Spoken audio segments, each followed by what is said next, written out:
So hello all my dear students of CA Final Full English. I hope you all are doing good. I hope your studies are going on great for your upcoming exams.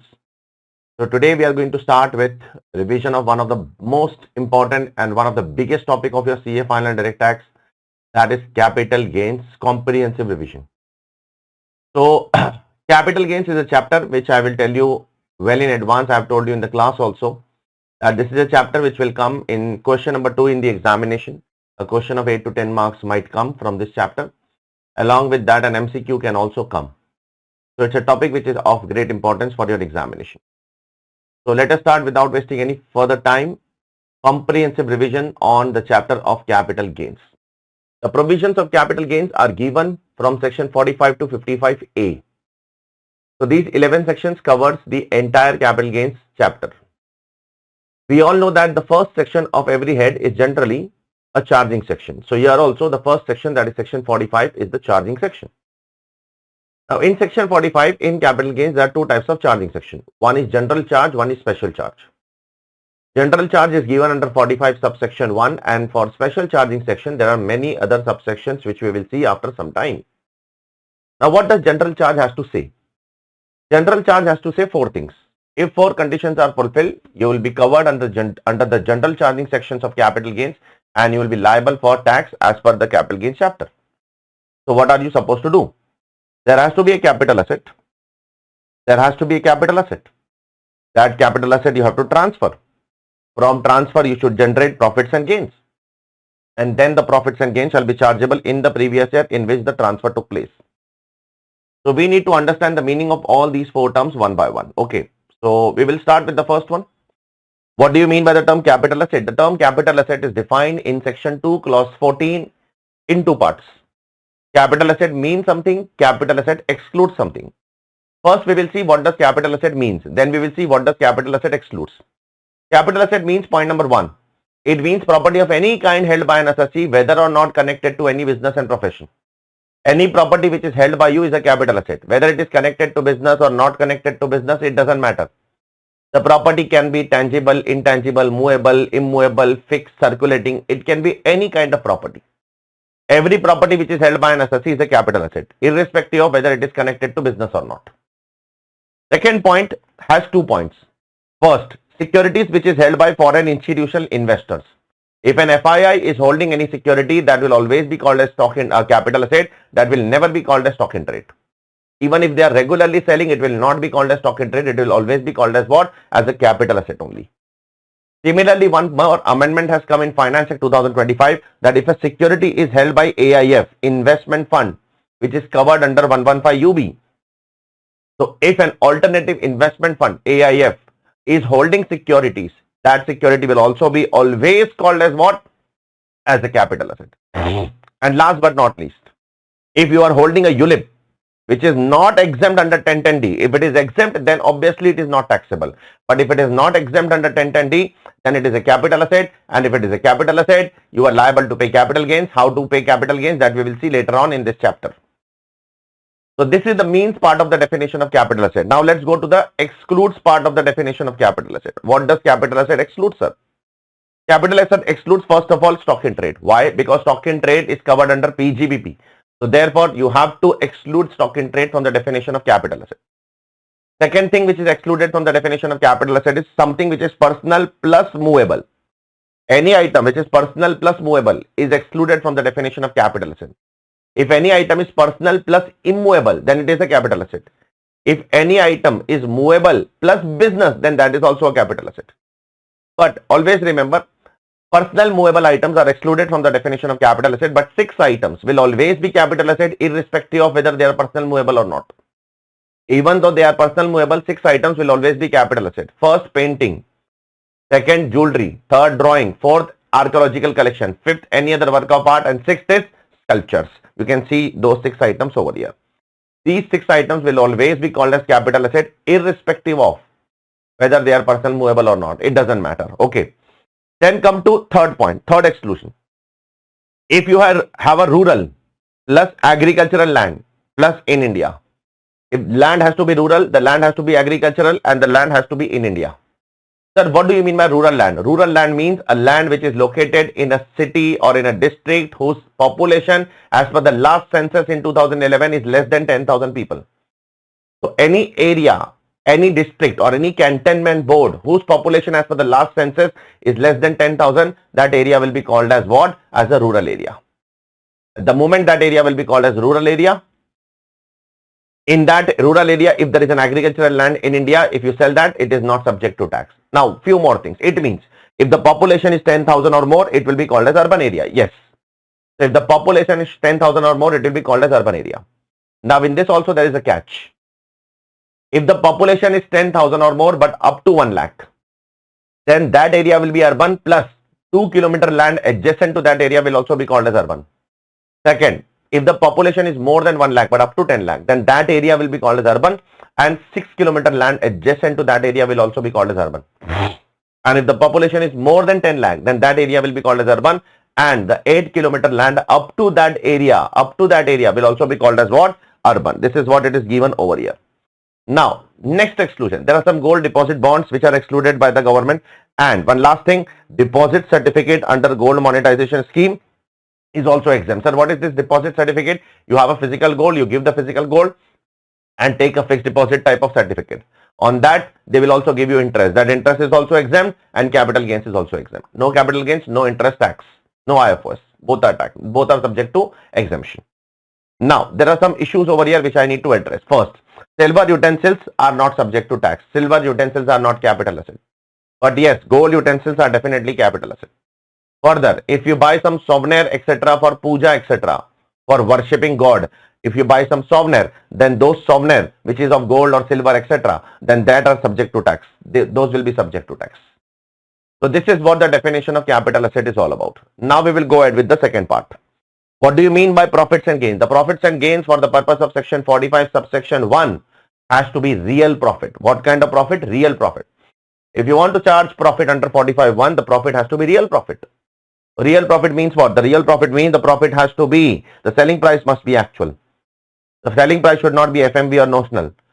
If you want to take selling price as an FMV or notional amount, then you need to make a separate charging section like 45(2) etc.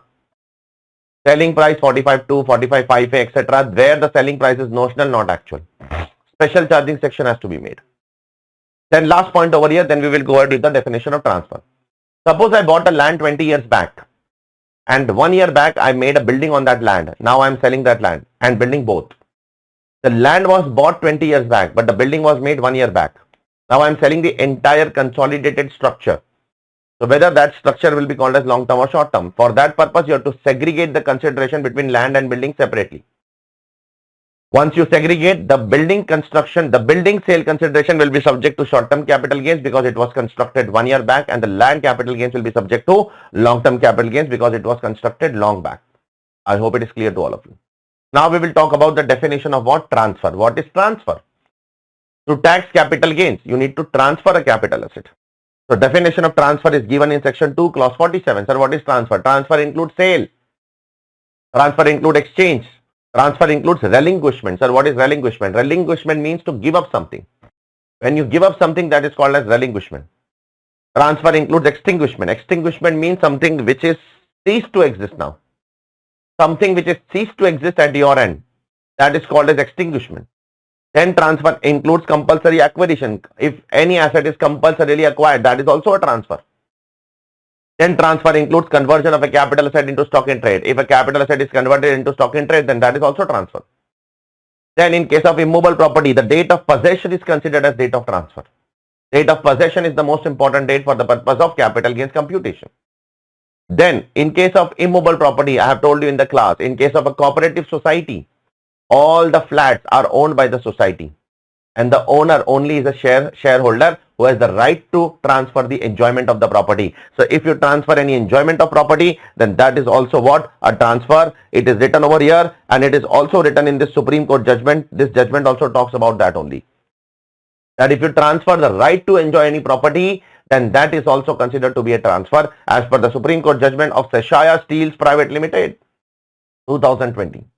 And last but not least, if you do mature or redeem your zero coupon bond, then that is also a transfer. Transfer of zero coupon bond is subject to capital gain tax.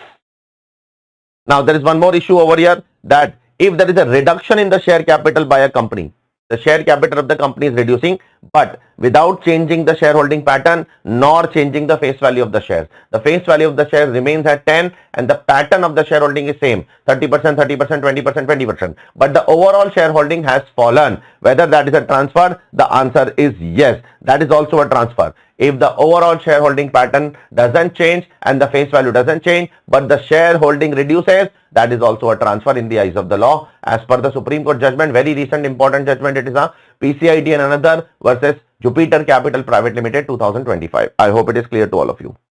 Now, once we know that what is subject to tax under 45(1), so now we will go ahead with the computation of capital gains. Now, all the capital gains are computed under two sections, either under section 48 or under section 50. Section 48 talks about computation in case of other than block, and section 50 talks about computation in case of block of asset. If you are transferring a block of asset, then section 50 is applicable. If you are transferring other than block, then section 48 is applicable. I am not interested in capital gains of block of asset as of now. I am interested in capital gains other than block as of now. So we all know how the computation statement is made. Full value of consideration minus expense on transfer, cost of acquisition, cost of improvement, and this last point we will see after some time when we will do partnership firm provisions. Now, here I would like to say one thing. We are learning right now only other than block capital gains. Block capital gains we will see later on after 20-30 pages. Now, coming to this particular box. Suppose you have bought a house property on loan. You have taken a house property on loan, and on that loan you have paid a lot of interest, and you have already claimed deduction of that interest under Chapter 6A, under 80EE, under 80EEA, or under house property under Section 24. So if you have already taken a loan on house property and you have already claimed deduction under Chapter 6A or under Section 24, that interest cannot form part of your cost of acquisition or cost of improvement. That interest cannot be claimed as what? Cost of acquisition and cost of improvement ever. I hope it is clear to all of you. Now we will talk about when an asset can be called as short-term and long-term. The definition of short-term capital asset is given under Section 2, Clause 42A. And the definition of long-term capital asset is given under Section 229A. Long-term capital asset is very simple. Long-term is something which is not short-term. Short-term capital asset is a very long definition. So when an asset can be called as short-term, if the period of holding is up to 24 months. If the period of holding is up to 24 months, it is called as short-term. Sir, how to compute period of holding? From date of purchase till 1 day prior to date of transfer. You will count from the date of purchase till 1 day before the date of transfer. You have to consider, that is considered to be the period of holding. If it is up to 24 months, it is short term. If it is more than 24 months, it is long term. But there are some assets which will become long term after 12 months itself. Let's see which are those fortunate assets which will become long term after 12 months. First, listed securities.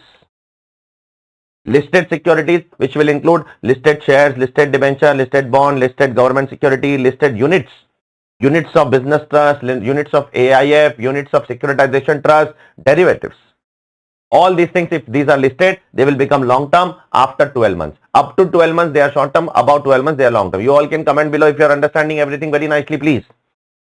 Second, units of UTI and equity oriented fund, whether they are listed or unlisted, they will become long term after 12 months only. For units of UTI and equity oriented fund, they will become long term after 12 months, irrespective of they are listed or unlisted. And last but not least, zero coupon bond, listed or unlisted, they will become long term after 12 months. Apart from this, all other assets will become long term after 24 months. But there is one asset which even today becomes long term after 36 months, and that is slump sale. If you are transferring an asset in slump sale, then that will become long term after 36 months, not after what? Not after 24 months. I hope it is clear to all of you. Now we will talk about first proviso to 48, which is very important for your examination, which is based on non-resident taxation. What is first proviso to 48? To whom first proviso to 48 is applicable?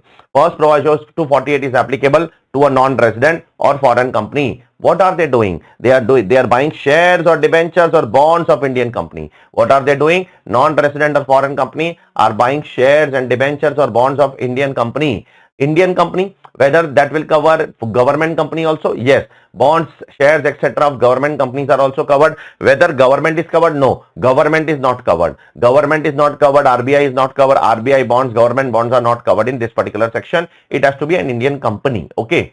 Government company is okay. Indian company, government company is also Indian company only. Now, they should purchase the shares in foreign currency. If they purchase the shares in foreign currency, then their calculation will be made as per Rule 115A. What does Rule 115A say is that sale consideration and expense on transfer has to be converted into foreign currency. First, you will compute as per INR, then you convert into foreign currency. It should be both of them should be converted into foreign currency as per average of TTBR and TTSR on the date of transfer. Average of TTBR and TTSR you should take for sale and expense on transfer. Now coming to cost of acquisition. For cost of acquisition, you have to take average of TTBR and TTSR, but now on the date of purchase. What will you do? Now you will take date of purchase. Now after that you will get your capital gains in foreign currency. Now you have to reconvert that capital gains into INR. While reconverting into INR, now you will not take average. Now you will only take TTBR, telegraphic transfer buying rate, which is your SBI, State Bank of India's rate, TTBR on the date of transfer, and you will get this.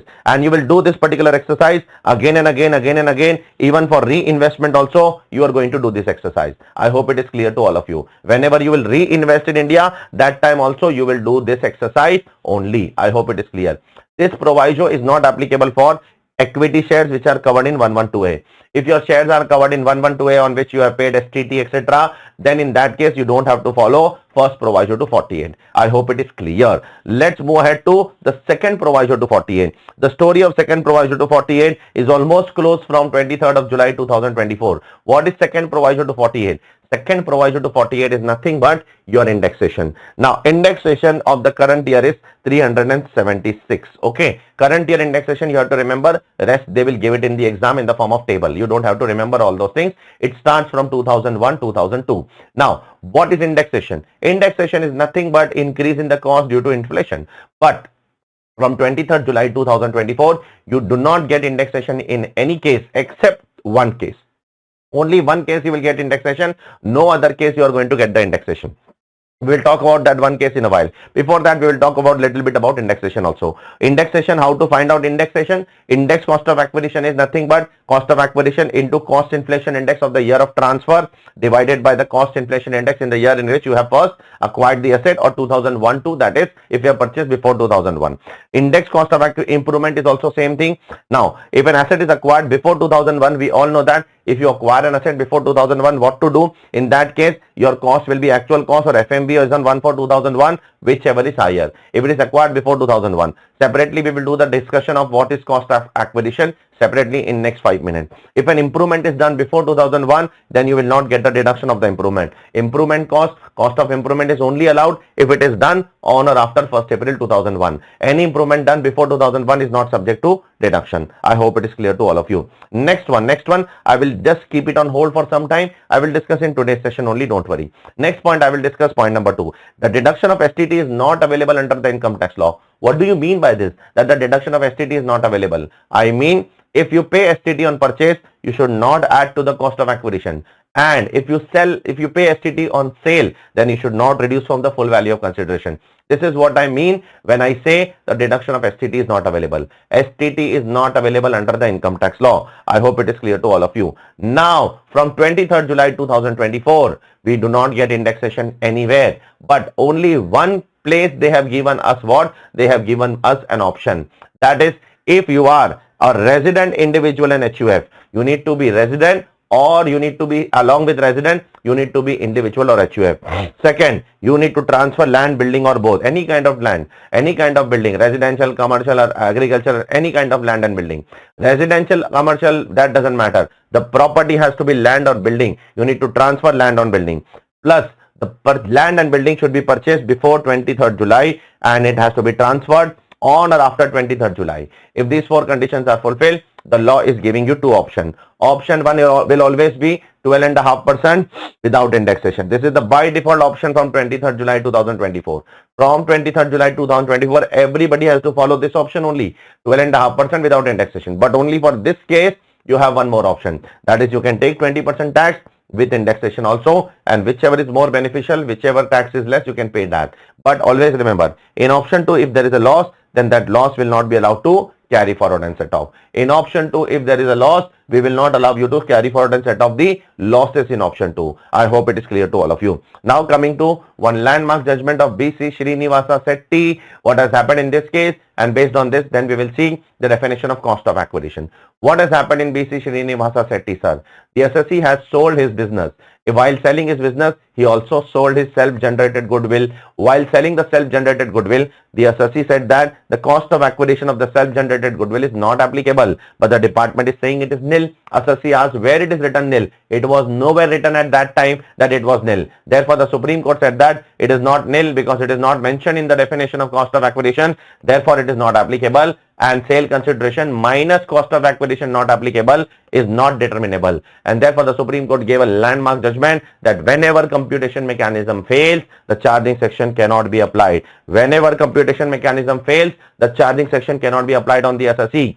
Therefore, after that, the Government of India made amendment in the definition of cost of acquisition in section 55, and they said that the goodwill of a business or profession or trademark or brand name associated with business and profession or any other intangible asset or a right to manufacture, produce, process any article or thing, or right to carry on any business and profession or tenancy right or stage carriage permit or loom hours or any other right. All these are nothing but, you can write it down if you have not written, I have told you in the class to write. All these are nothing but intangible assets. All these things, if these are self-generated, then the cost of acquisition should be nil, nil, nil. Now they have written the word nil, so now this judgment is not relevant for us. Okay, this judgment is not relevant for us as of now. Therefore, if it is self-generated, you have to take as nil. But if it is purchased, you have to take that as a purchase price. If you have purchased the goodwill from someone and then you are selling it, then you will take purchase price as your what? As your cost of acquisition. Now, one bad news for all these items. The bad news for all these items is, in all these items, even if it is purchased before 2001 or it is generated before 2001, the option to take FMBS on 1/4/2001 is not available. There are two places under income tax law where option to take FMBS on 1/4/2001 is not available. One is this, one will come later on in this chapter in the case of conversion of an AOP BOI stock exchange into a company. That time also we will see that. Okay, I hope it is clear to all of you. Point number 2. What is the cost of acquisition of bonus shares, sir? The cost of acquisition of bonus shares is generally nil. But if the bonus share is allotted before 2001, then the cost of acquisition of the bonus share will be what? The FMB on 1/4/2001. Therefore, the cost of acquisition of bonus share is nil only if the shares and units are allotted on or after 1st April 2001. If it is allotted before 2001, then the cost will become what? The FMB on 1st April 2001. Next, what is the cost of acquisition in case of right shares? Let's take an example. I am a shareholder of a company and the company has offered me a right of buying 10,000 shares. I said that company, I don't want the right, I will renounce this right to my friend. So I renounced this right to my friend for 10,000 rupees. So I took 10,000 rupees from him and I renounced this right to him. I told him that you purchase the shares, I don't want to purchase the share. So when I renounce this right, this is also a transfer of capital asset. So how will I be subject to capital gain? FVC is the amount received on renouncement. Say 10,000 rupees is my FVC minus what is the cost of acquisition? The cost of acquisition of renouncing the right is nil. Therefore, entire 10,000 rupees will be subject to capital gains in my hand. Now, my friend has bought the right. What he will do? He will go to the company and purchase the shares. Now, he is going to the company and purchasing the shares for say 1 lakh rupees. So, 1 lakh rupees he has paid to the company and 10,000 he has paid to me for buying the rights. Later on, whenever he will sell the shares, what will be the cost of acquisition for my friend? For my friend, the cost of acquisition will be 1.1 lakh. Why? Because he has two costs now. One he has paid to me for buying the rights, one he has paid to the company for buying the shares. For him, the cost of acquisition will be 1.1 lakh. This is what it is written over here. Then I am coming to point number 5. Then I will come back again to point number 4. Point number 5. In case of land and building, what is the cost of acquisition? See, if you have purchased the land and building before 2001, then you have to compare your FMV on 1/4/2001 with stamp duty value on 1/4/2001, whichever is lower. And then you will compare your actual cost. Then you will say whichever is higher. So first you will compare FMB as on 1/4/2001 with stamp duty value as on 1/4/2001, whichever is lower. Then whatever is the lower amount, that you will compare with the actual amount, actual cost, purchase price, and then whichever is higher, that will become your actual cost. In case of any other asset, apart from these 4 assets, if it is acquired before 2001, any other asset apart from these 4 assets, if it is acquired before 2001, then the cost will be cost or FMB as on 1/4/2001, whichever is higher. And if it is acquired on or after 2001, then the cost will become the cost of acquisition, that is COA. I hope it is clear to all of you. Next, what is the cost of improvement, sir? See, in case of intangible asset, the cost of improvement will always be nil. In case of any other asset apart from intangible asset, if it is done on or after 2001, if it is done after 2001, then you can claim cost of improvement. But if it is done before 2001, then it should always be ignored. Any cost of improvement done before 2001 are not subject to deduction from full value of consideration. I hope it is clear to all of you. Now let's move ahead towards the next part. Special charging section. What are special charging section? As I have told you earlier, what is written in 45.1? What is written in 45.1 in the last line is the capital gain should be chargeable in the previous year in which transfer took place. Generally, the capital gain is chargeable in the year in which the transfer takes place. But there are 4 exceptions under the income tax law where capital gain will not be chargeable in the year of transfer, but it will be chargeable in future. Because it has to be deferred, otherwise it will be genuine hardship on the SSC, like in these 4 cases. So these are the 4 cases where capital gains will not be chargeable in the year of transfer, but it will be chargeable in future. First case is insurance claim received 45.1a. What is this, sir? If an asset is destroyed, suppose your asset is destroyed in 24-25 and the money or the asset from the insurance company is received in 25-26, then capital gains will be chargeable in the year of receipt, not in 24-25. So asset is destroyed in 24-25, but the insurance claim is received in 25-26. So therefore, the capital gains will be chargeable in 25-26. But the year of transfer will be 24-25 only. The period of holding will be determined till 24-25 to determine whether the asset is long term or short term. The period of holding will be determined till the year of destruction, till the date of destruction. And if the date of destruction is before 23rd July 2024, then you will also be eligible for indexation in that case, because everything depends upon date of transfer. Indexation depends upon date of transfer. So, year of chargeability is year of receipt. Year of transfer is year of destruction. As simple as that. Period of holding will be counted till year of destruction. Indexation will be counted till year of destruction if the destruction happens before 23rd July. After 23rd July, it is not possible, except in one case. Therefore, this is what this beautiful section is all about. Now, there are 2 small points in this which I need to address. Sir, my asset is destroyed, but it is not insured. If your asset is destroyed and if it is not insured, it is a capital loss. This section is not applicable. Sir, what do you mean by capital loss? Then capital loss means this loss does not have any treatment under the income tax law. You cannot set off this loss under the income tax law. This is what capital loss means. Sir, what if my asset is a part of block? If your asset is a part of block, then reduce from the block of asset. It is as simple as this. When to reduce on the block of asset? When you will receive the insurance claim money from the insurance company, at that time you can reduce it from the block of asset.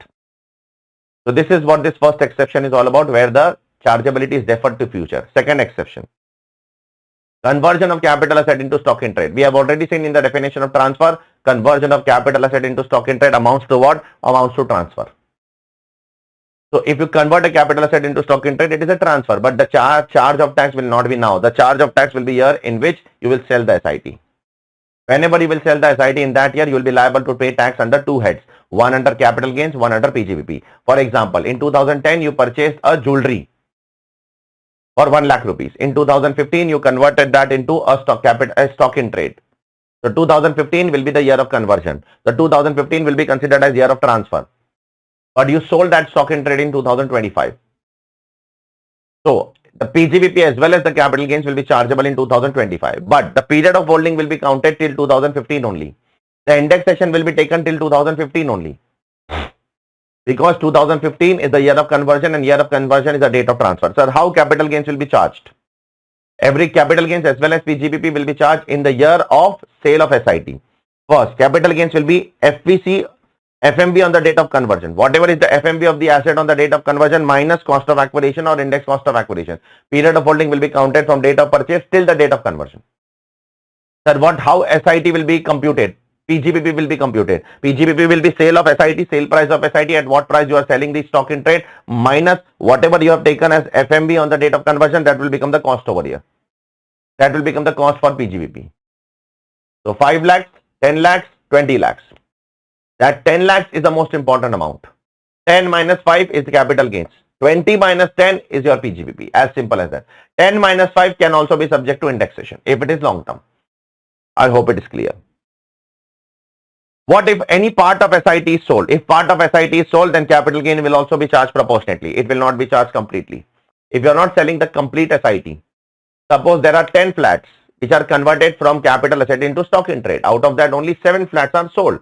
Therefore, only 70% capital gains will be subject to tax, not 100%. I hope it is clear to all of you.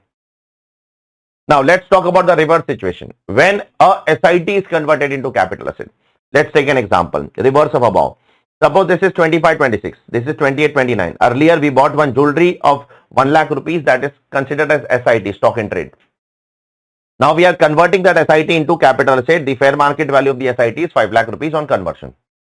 Now, the law does not defer the tax. Now, the law says that when an SIT is converted into capital asset, you have to offer PGBP income tax today only. That is in the year of conversion. Now, it will not be deferred to year of sale.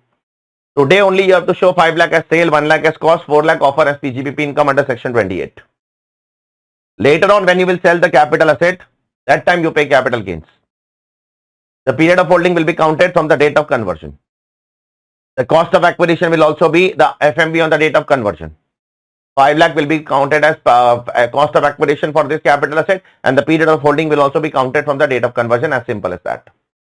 Last but not least, what if this jewelry is a fixed asset? Suppose this is not a jewelry, this is a building. Earlier it was an SIT. Now you have converted that into capital asset. And now that capital asset building, you are using that as a fixed asset for the purpose of business. Will you claim depreciation? The answer is yes. So if I am converting a building SIT into a capital asset, now that capital asset is used as a fixed asset in the business. So I want to claim depreciation. So what should be the actual cost? That is given in explanation 18243.1. The FMV on the date of conversion will become the actual cost. And on that amount, on that FMV on the date of conversion, you can claim depreciation. Everything revolves around that 5 lakh rupees. Everything revolves around that. Everything. So this is our second exception. Let's go on to a third exception. I'm leaving some pages here. I'll come back to that in 10 minutes. The third exception where the capital gains is deferred to future. What is the third exception, sir? Compulsory acquisition. Capital gains on compulsory acquisition. Section 45, subsection 5. Suppose your property is compulsorily acquired by the government in 24-25. So that year will be considered as year of transfer. But that year will not be considered as year of taxability. Suppose the government has compulsorily acquired in 24-25 and they have decided the original compensation to be 5 lakhs. Now, when this 5 lakh will be taxable? In the year in which the entire original compensation or even part of the original compensation is received, the entire amount will be subject to tax. Suppose next year 25-26, out of 5 lakhs, if only 1 lakh is received now, then also entire 5 lakh will be chargeable. This is what the provision is. The original compensation will be chargeable in the year in which the part is also received. Even if the part of the original compensation is received, entire original compensation will be subject to tax in the year of receipt. This is the first point. Second thing, so I paid the tax on original compensation. Then I am not happy with the compensation, so I filed a case in the court. The High Court said that give further enhanced compensation to the assessee. So I got another 3 lakh as enhanced compensation. When this enhanced compensation will be subject to tax? That will be subject to tax in the year in which it is received. Whenever it will be received, that enhanced compensation will be subject to tax.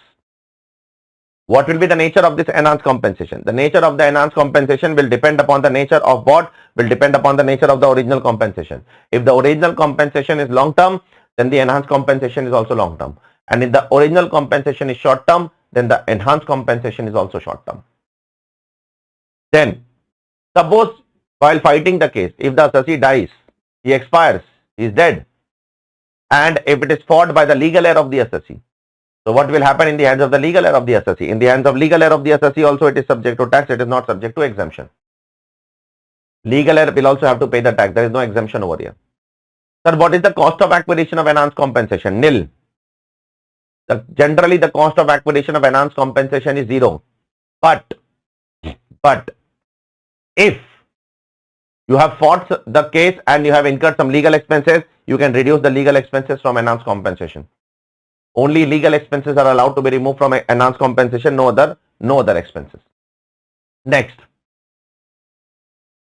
suppose now I won the case in High Court. Now suppose the government is not happy with the enhanced compensation. So they went to the Supreme Court. And now suppose the Supreme Court says that reduce the compensation. It was not 3 lakh. Enhanced compensation was not 3 lakh. It was only 1 lakh. So now as per point number 5, You have to reduce the compensation and the assessing officer will pass an order rectifying your order of 3 lakh rupees enhanced compensation, reducing within 4 years from the end of the financial year in which the order was passed by the court. So if the Supreme Court reduces the compensation, the assessing officer will pass an order within 4 months and reduce the compensation and pass a revised order. What if the Supreme Court further increases? If they further increases, obviously it will lead to further enhanced compensation and that enhanced compensation will be subject to further tax. Now next, in this entire process, if there is a delay in paying the compensation, the government also pays you interest on compensation. What is the treatment of the interest on compensation? The treatment of interest on compensation is, it is taxable in the year of receipt first of all. It is taxable under IFO secondly. And from this interest, you get a flat 50% deduction, standard deduction from this interest, irrespective of the amount. Even if the amount is 1 lakh, 2 lakh, 10 lakh, 50 lakh, 100 crore, 200 crore, whatever it is. Whatever is the amount from that, you will get flat 50% deduction. I hope it is clear to all of you. One last thing. Sometimes what happens when the court feels that the case will go on for years and years and years, so the court announces and tells the government that pay some amount to the assessee as an interim amount. The court passes an interim order and tells the government to pay some amount to the assessee. So any amount received in the process in pursuance of an interim order, what will happen with that? So the government has said that any amount received in pursuance of an interim order will not be taxable now. It will be taxable in the year in which the final order will be passed by the court. Whenever the court will pass the final order, in that year, the interim amount will be subject to tax. It will not be subject to tax today. Are you all recognizing and are able to recall each and everything? Please tell me. Let's move on to the fourth section over here, fourth exception, where tax is deferred to future. Now this fourth section, that is 45(5)(a), that is joint development agreement section, is different from the first three sections. In this section, it is only applicable to individual and HUF. It is not applicable to others. Fourth section is only applicable to individual and HUF. What is individual HUF doing? Individual HUF. I am an individual HUF. I have a land, I have a building. I am giving the possession of that land, building to a developer. And developer is giving me what? He is giving me some money and he is giving me some part in the new project. He is giving me some money and some part in the new project. So when it will be taxable? So the government has said that it will be taxable on the date on which the project is completed, either in full or part. If it is completed fully or if it is completed partly, in that year we are going to tax it. We are not going to tax it today. Okay. We will tax in the year in which it is fully completed or partly completed. So what is the entire process over here? I am individual HUF. I am giving you my land, my building, possession. In return, you are giving me some money and you will give me some part of in the new project. Suppose 10 flats you will give me. Okay. So now when this amount will be taxable? This amount will be taxable in the year in which I will receive that project. 10 flats. Whenever I will receive that 10 flats, that time it will be subject to tax. At that time, what will be the full value of consideration? The full value of consideration will include two things. First, money that he is paying me. Suppose 1 crore he is paying me as a money. Okay. How much? 1 crore as money plus 10 flats he is giving. Stamp duty value of the 10 flats. Suppose the stamp duty value of 1 flat on the date of completion is 10 crore. So the stamp duty value of 10 flat will come to 10 crore. Therefore, total will be 11 crore. So what is the consideration I am receiving? 1 crore money and 10 flats. Every flat stamp duty value, suppose 1 crore. Therefore, total consideration is 11 crore. 11 crore will become my FPC. I hope it is clear to all of you. From that, I will reduce my cost of acquisition and compute capital gains. Later on, when I will sell these 10 flats, what will be the cost of these 10 flats? The cost of these 10 flats will be 11 crore rupees. Don't take 10 crore. Take the entire FPC. It is written in section 49. The cost of these 10 flats will be entire FPC. FPC has derived above. Whatever is the FPC, that will become the cost later on in future. Don't take what? Again, I am saying, don't take what? Don't take 10 crore, only the cost of flat. Take the entire consideration as your cost. Now, this deferral is only available. The amount, the tax is deferred till when? The tax is deferred till the completion of the project in full or part. Now, this deferral is only done for those people who are ready to take the project. Suppose I gave my land and building to the builder, to the developer, and builder told me 5 years. Now after 2 years I cannot wait. So I am selling my rights to my friend and taking the money, and I am telling him, you take the flat from the builder, I don't want. In that case, if I am exiting the market in between and taking the money, in that case I will be liable to pay tax now only. In that case, deferral will not be allowed. And last but not least, the builder is giving you two things, one money, one flat, one monetary, one non-monetary consideration. So on money portion, on monetary consideration, the builder will deduct TDS at the rate of 10% or on payment or credit, whichever is earlier, if the assessee is resident. Under which section? Under 194 IC, and there is no threshold for deducting TDS. There is no threshold over here for deducting TDS. So the builder will deduct TDS if the assessee is resident at the rate of 10%. Then at the time of payment of credit, whichever is earlier. I hope it is clear to all of you. So these are the 4 cases where capital gains will be subject to tax in future when you will receive the consideration, not in the year of transfer. I hope it is clear. Now coming back to some dangerous provision, page number 17.7.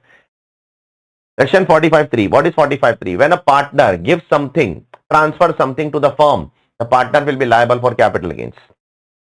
Or when a member of an AOP BOI transfers something to the AOP BOI, the member of the AOP BOI will be liable to capital gains.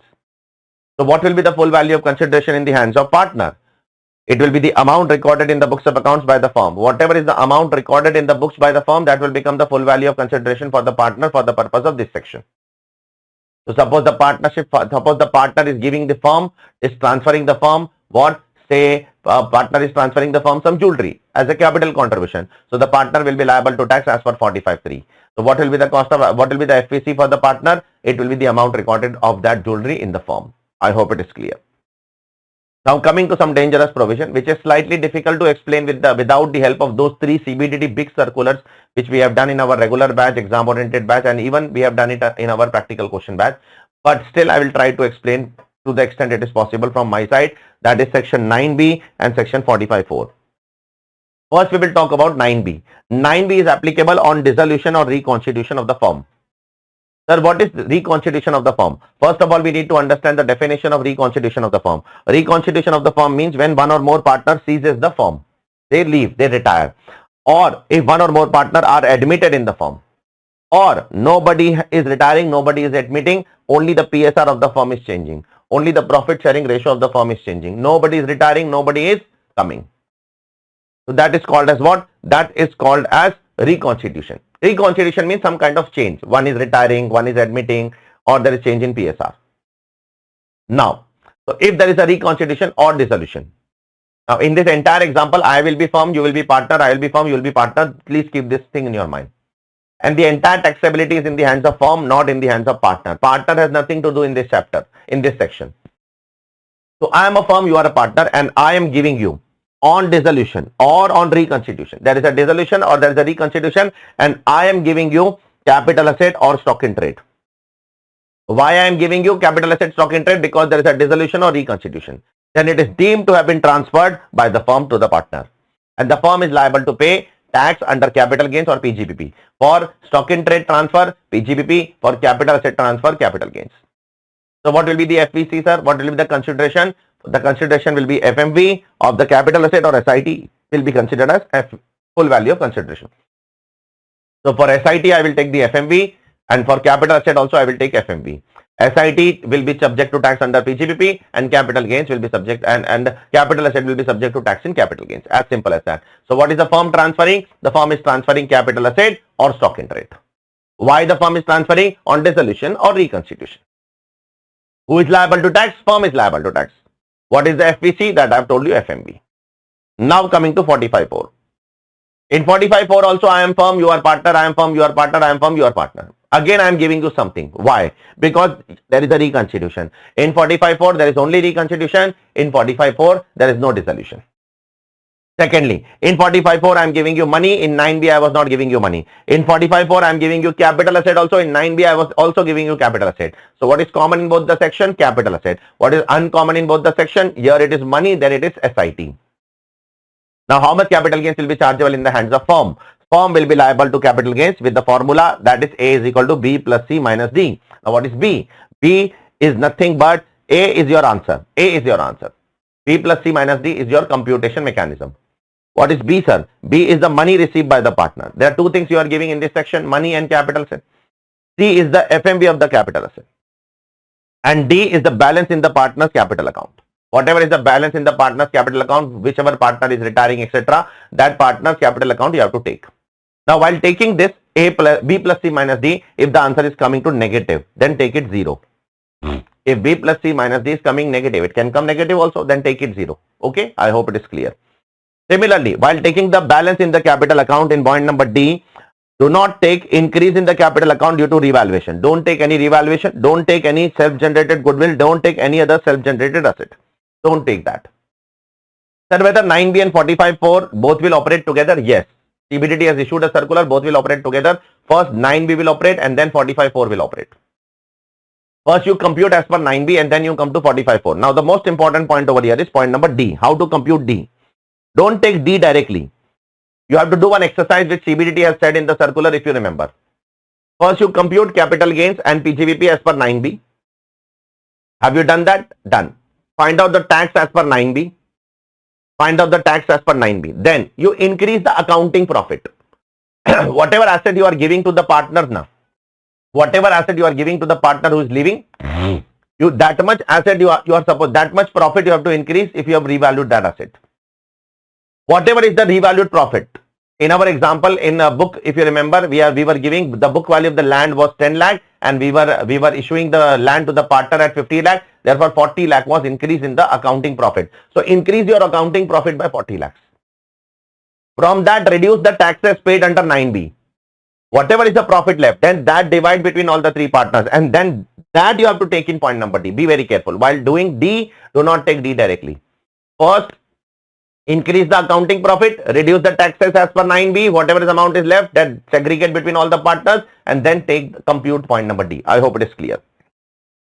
Now, there are two important things that we need to say. Sir, is there not duplication of tax? Yes, there is a duplication of tax. Don't worry. So, what should we do in case of duplication of tax, sir? Whatever profit is coming in 45(4), that will be attributed to the remaining assets. In what ratio, sir? In the ratio of revaluation. Suppose there are three land, land A, land B, land C. Land A you have distributed. All the three lands are revalued by 60 lakh, 60 lakh, 60 lakh. So you are revaluing all the land by 1:1:1. So whatever 45(4) is coming, whatever 45(4) capital gains is coming, you will attribute to the remaining land which is not distributed to the partners. What is the use of attributing to the remaining land? The use of attributing to the remaining land is whenever those remaining land will be sold by the partnership firm, at that time they will reduce from their full value of consideration. In future, they will get the tax benefit. So whatever is the amount of capital gains charged under 45(4), that you have to attribute to the remaining assets of the firm. And the remaining assets of the firm will use that as a reduction from FPC in future date. I hope it is clear to all of you. Last but not least, sir, what is the nature of this gain under 45(4)? The nature of this gain depends upon to whom you are attributing. If you are attributing this gain to long-term capital asset, then this nature is also long-term. If you are attributing this to a short-term capital asset, then this nature is also short-term. If you are attributing this to block of asset, then this nature is also short-term. If you are attributing this to what? Self-generated asset or self-generated goodwill, then this nature is also short-term. So if you are attributing to short-term capital asset or block of asset or self-generated assets or self-generated goodwill, then the nature will be short-term, otherwise it will be long-term. More importantly, you have to see those three examples which I have explained you in great detail in the class. You can go and check over there. Let's move on to the next point. If there is a dissolution of the firm, then how the inventory will be valued? In case of dissolution, the inventory will be valued as per net realizable value, that is NRV, irrespective of whether the business is continued or not. Even if the business is continued by some other partners, then also it will be valued at NRV, and if it is discontinued, then also it will be valued at NRV only. I hope it is clear to all of you. Now let's go ahead with the next point. Treatment of ULIP, unit linked insurance policy, and life insurance policy. To understand the taxability of ULIP and life insurance policy, first of all, you need to understand the percentage criteria. This percentage criteria is mandatory to understand at many places. If the policy is issued between 2003 to 2012, then your annual premium should be up to 20% of sum assured. If the policy is issued between 2012 to 13, then your annual premium should be up to 10% of sum assured. And if the policy is issued after 1st April 2013, then for normal person it should be up to 10% of sum assured, and for disabled person it should be up to 15% of sum assured. You need to remember these percentages first. Now we will talk about treatment of ULIP. Unit linked insurance policy. If it is issued till 31st Jan 2021, then the treatment is different, and if it is issued on or after 1st February 2021, then the treatment is different. Now let's talk about old provision first. If it is issued till 31st Jan 2021, then you have to only fulfill percentage criteria. Only this percentage criteria has to be fulfilled. If this percentage criteria is fulfilled, your capital gains is exempt. But if it is crossing, if the percentage criteria is crossing, then you have to pay capital gain tax. How capital gain tax will be computed, that I will show in a while. But from 1st of February 2021, you have to fulfill two conditions if you want to make your ULIP exempt. First, you have to fulfill the percentage criteria, and then second criteria, if the policy is issued on or after 1st February 2021, your aggregate annual premium should be up to 2.5 lakhs of all the policies. If you violate any of the condition, then you will be liable for capital gains. How, sir? It will be taxed under 112A. In all the cases, it will be taxed under 112A at the rate of 12.5% in excess of 1.25 lakhs. In excess of 1.25 lakhs, it will be subject to tax. How much amount will be subject to tax? Whatever amount is received by you minus total premium paid by the company. Total premium paid by the assessee. You have received 30 lakh rupees and you have paid a premium of 25 lakhs, so 5 lakh will be subject to tax. So the rule is very simple. If the policy is issued before 1st February 2021, you have to fulfill only amount percentage criteria. And if the policy is issued on or after 1st February 2021, you have to fulfill the percentage criteria as well as the amount criteria. Amount criteria should also be fulfilled by the assessee. Now regarding this amount criteria, I have to say a few things. They have said the aggregate annual premium should not exceed 2.5 lakhs. So if you have more than one policy, if you have three policies, the premium of all three policies 1 lakh, 1 lakh, 1 lakh, then you have to choose any two out of the three which you can make exempt. You cannot make exempt all three of them, because if you make exempt all three of them, the aggregate premium will exceed 2.5 lakhs. So if there are multiple policies, you have to select all of them out of them, and you have to make a combination of all those policies whose aggregate premium is up to 2.5 lakhs. That much you can exempt, the rest you can offer for tax. I hope it is clear to all of you. Now, what is the treatment of life insurance? For life insurance also there is a cutoff. If it is issued till 31st March 2023, and if it is issued from 1st April 2023, then the treatment is different. Till 31st March 2023, the treatment was different, and from 1st April 2023, the treatment is different. If it is issued till 31st March 2023, and if you want to make your life insurance exempt, you have to just fulfill percentage criteria. If percentage criteria is fulfilled, it is exempt, or else it is taxable. But from 1st of April 2023, you have to fulfill again two conditions. First, percentage criteria, and then amount criteria. And now the aggregate premium should not exceed 5 lakh rupees. Here the aggregate premium is not 4 lakh, is not 2.5 lakh. Here the aggregate premium is doubled, it is 5 lakh rupees. If you violate percentage or amount criteria, whatever it is, you will be liable to tax under IFOS under 56(2)(13). How much amount will be liable for tax? Here IFOS is there, in ULIP it is capital gains, but here it is IFOS. In ULIP there is a unit. There is a unit, so unit is a capital asset. So there you can charge capital gains. Here there is no capital asset. Here there is just a policy. Therefore here it will be chargeable under IFOS. How much IFOS? Whatever amount is received by the assessee, including the bonus amount, minus, most important thing, minus total premium paid for which deduction is not claimed earlier. It means you can reduce from here only that much premium for which you have not claimed deduction earlier under ATC. If you have claimed deduction under ATC, you cannot reduce this from here. I hope it is clear to all of you. Such provision was not there for ULIP. For ULIP, such provision was not there. But for life insurance policy, such policy is there. Here also, aggregate premium should not exceed 5 lakhs. If you have more than one policy, if you have 5-6 policy, aggregate all of them, the aggregate premium should be up to 5 lakhs. That much policies will be exempt. Rest of the policies will be subject to tax. Now, there are some common points to both of them. First point I have already told you, you can check it. Second one, if you receive the money on death, then it is always exempt irrespective of the percentage and the amount criteria. On death, it is fully exempt. If it is received on death of the assessee, to the nominee, to the family members, then whether the percentage criteria is violated or the amount criteria is violated, it is always exempt. Next, CMA insurance policy is always taxable. That is not subject to exemption. Next, when you check the premium of 2.5 lakh for ULIP and 5 lakh for life insurance policy, you should check excluding GST. Even though from September or August 2025 onwards, GST is exempted from the premium on life insurance and medical premium. But still, in the question, if they give you, you have to check the 2.5 lakh limit excluding the premium amount, excluding the GST amount. Suppose 2,40,000 is the annual premium, and including GST it is 2,60,000. So you don't check 2,60,000, you check 2,40,000. I hope it is clear. Now, one amendment and one relaxation. amount criteria is not applicable for LIC. If you purchase the policy from an insurance office which is located in IFSC. So if I go to IFSC, Gujarat, International Financial Service Center, there I go and purchase what? A life insurance policy, then amount criteria is not applicable. Percentage criteria is applicable even there also. Percentage criteria is applicable. Amount criteria they have exempted in that particular place. Now a small section is there, not great as such. Let me talk about that section first and then we will go ahead with some more important provision. Reference to valuation officer. If the AO wants, he can refer the matter to valuation officer to value certain things. Where he finds that your valuation as per your registered valuer is at variance with the FMV. Assessee might have done some valuation of their assets. Assessee might have computed the FMV as on 1/4/2001.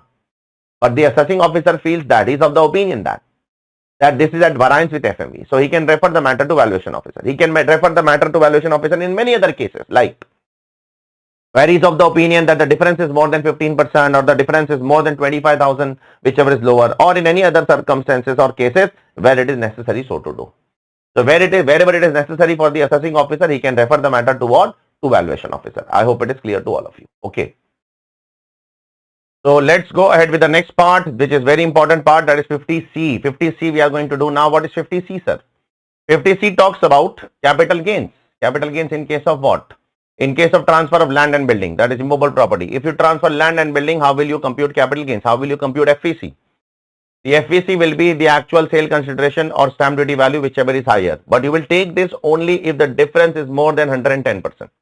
So if the difference is more than 110%, you will take whichever is higher. Suppose selling price is 100 lakhs and if the stamp duty value is 150 lakhs. Now the difference is more than 110%. Therefore, you will take SDV as your full value of consideration, 150 lakh as your full value of consideration. Okay. I hope it is clear to all of you. Now, sometimes you may not be happy with the stamp duty value. If you are not happy with the stamp duty value, you are not happy with 150 lakhs. Now you have two options in life. Option number one. Option number one is you can go to the court and file a case against the state government. Today you have to pay tax as per 150 lakhs, but in future, if the state government reduces the stamp duty value, then the assessing officer will recompute your assessment order. Or if they increase the stamp duty value, then also they will recompute your assessment order, and that will be done within 4 years from the end of the financial year in which the court has passed the order. But this is not a very, very good option. The good option is second one. If you feel that the stamp duty value is too high, then you should go for second option. You should go to the assessing officer. The assessing officer will send you the departmental valuation officer. And the departmental valuation officer will determine your stamp duty value. And if the departmental valuation officer says that the stamp duty value is lower, it is 130 lakhs, then it will be 130 lakhs. If the departmental valuation officer says, no, it is not 130, it is not 150, it is 180, then it will be restricted to 150 lakhs. So if you refer the matter to valuation officer and if it goes to departmental valuation officer, it will not go beyond the stamp duty value declared earlier. Further, if the departmental valuation officer reduces the stamp duty value to 105 lakhs, then this section is not applicable only because the difference between 100 lakh, the sale consideration, and 105 lakhs is not exceeding 110%. So all these three possibilities are over here. I hope it is clear to all of you. So better option is go to the departmental valuation officer, get it reduced. If it is reduced, great. If it doesn't reduce, it cannot increase more than the stamp duty value. Now, which date stamp duty value shall I take? Shall I take the stamp duty value on the date of agreement or shall I take the stamp duty value of future? That is the date of registration. You can take stamp duty value on the date of agreement if you fulfill two conditions. The amount has to be received. Advance has to be received on or before the date of agreement. Condition number one. You have to receive some advance on or before the date of agreement. Second, you have to receive the advance by 4 modes: account pay check, account pay draft, ECS, and such other electronic mode. If you fulfill these two conditions, you can take stamp duty value on the date of agreement, or else you have to take stamp duty value of future. If you don't receive advance on or before the date of agreement, but if you receive after, then you have to take future stamp duty value. Or if you receive the stamp duty, if you receive the advance on or before the date of agreement, but it is received by cross check or bearer check or cash, then you are violating the condition. You have to take the stamp duty value of future date. I hope it is clear. Last but not least, what if my property is not registered property? It is not a registered property, so how will the stamp duty value be determined? In that case, the law says that if your property is not registered, then assume that if you would have gone for registration, then what stamp duty value the authorities would have taken, that stamp duty value you have to take for the purpose of 50C. Check it, please. So even if it is not a registered property, you have to assume that if you would have gone for registration, then that what value they would have taken, that value will be called as what for the purpose of this chapter. I hope it is clear to all of you.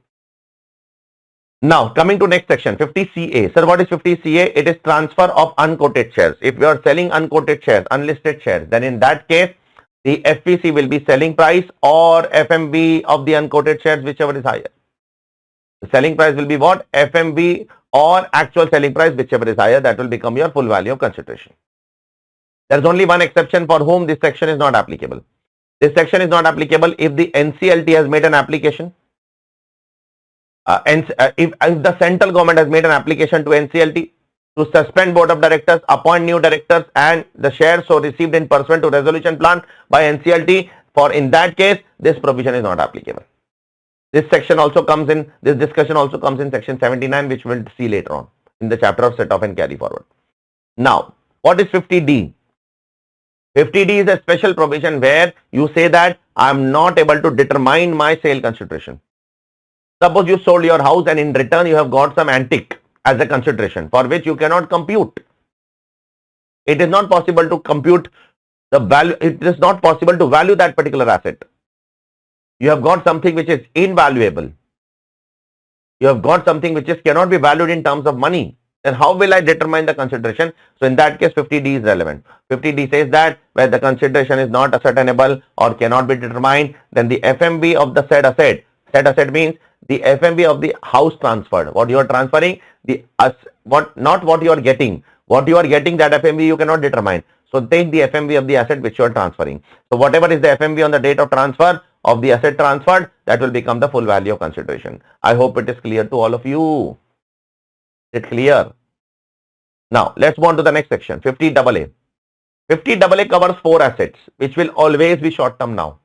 These 4 assets, the fate of these 4 assets are always short term. These 4 assets can never become long term. Which are these 4 unfortunate assets? First, if a specified mutual fund is acquired on or after 1st April 2023.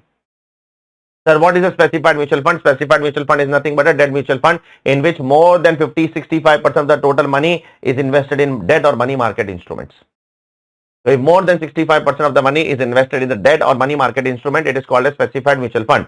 And if a specified mutual fund is purchased on or after 2023, if it is purchased before 23, then it is not covered in 50AA. The date is important for mutual fund. Second, market linked debenture. Market linked debenture date is not relevant. If it is purchased before, then also it is covered in this section. If it is purchased today, then also it is covered in this section. Third, unlisted bond, unlisted debenture.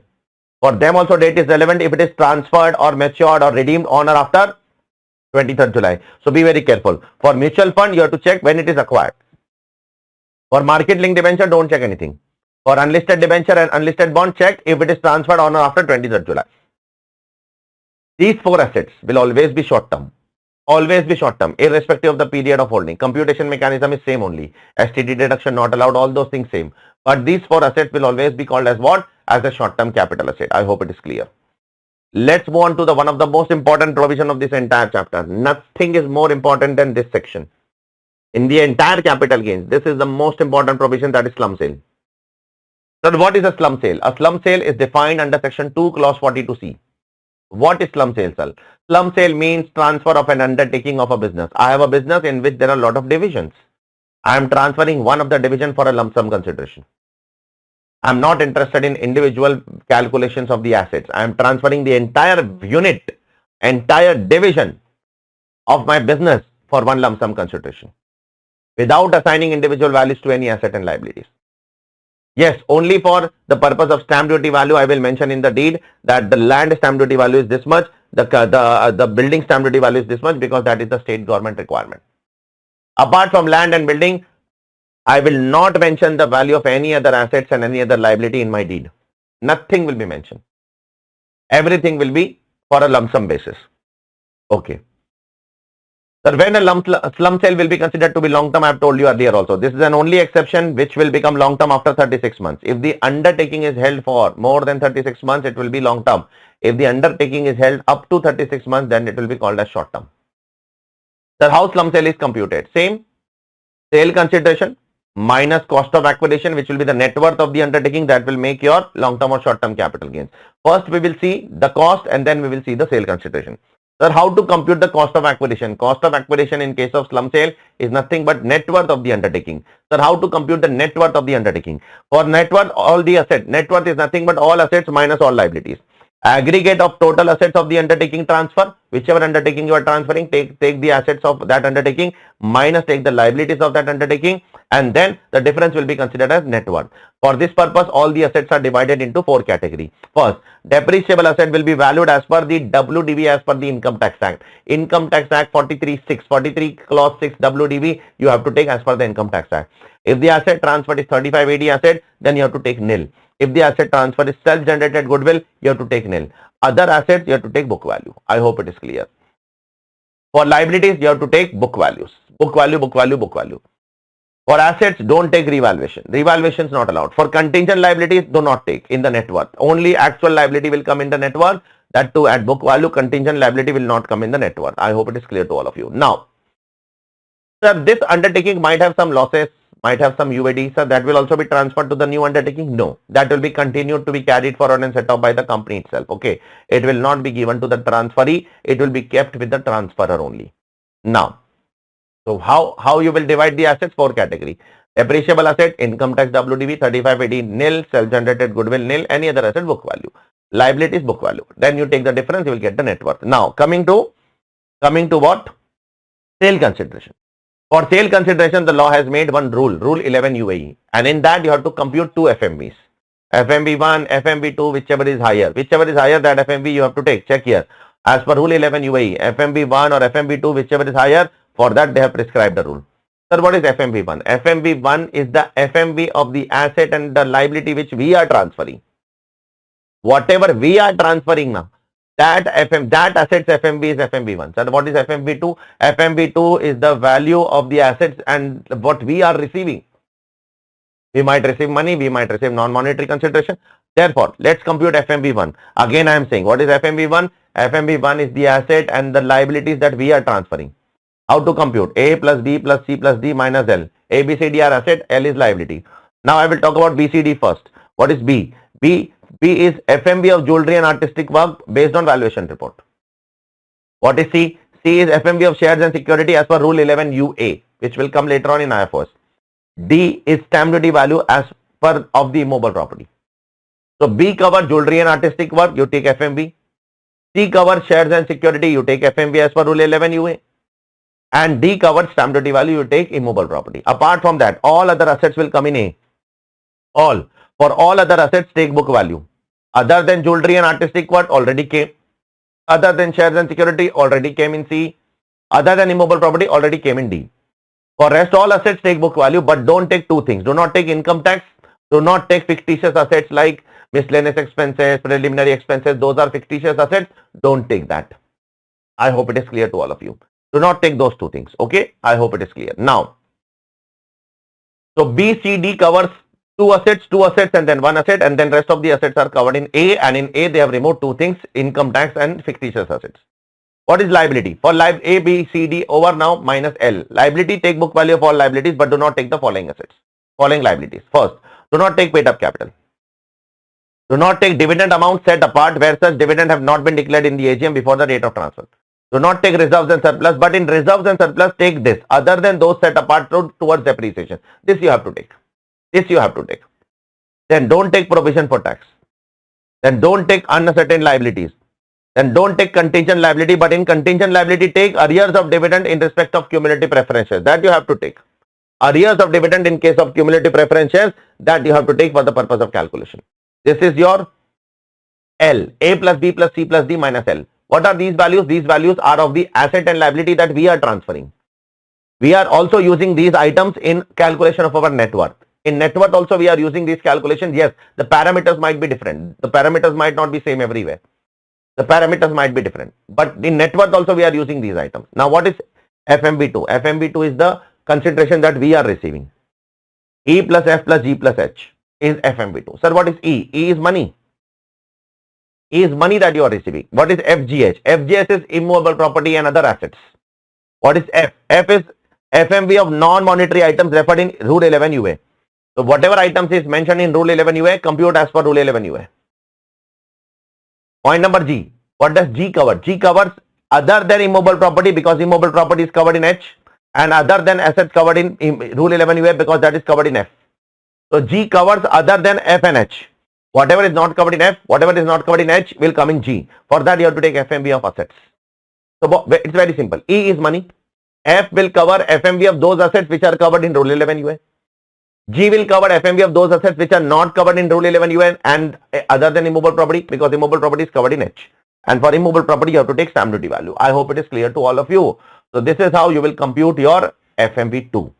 Once it is done, compare FMB1, FMB2, whichever is higher, that will be considered to be your what? Sale consideration. Now, let's go ahead with the next part. That is non-taxable transfer. Next part of capital gains. There are around 19-20 items which are considered to be non-taxable. I will come to that in a detail in some time. But before that, I have to say a few things. First, section 47. Any distribution of capital asset by HUF on partition. So, if the HUF on partition giving some assets to its members, it is not subject to tax. Second, if an asset is given as a gift, will or irrevocable trust but only by individual and HUF, then it is exempt. If it is given by others, then it is taxable. Next, amalgamation, I will talk about that later in detail in today's session only.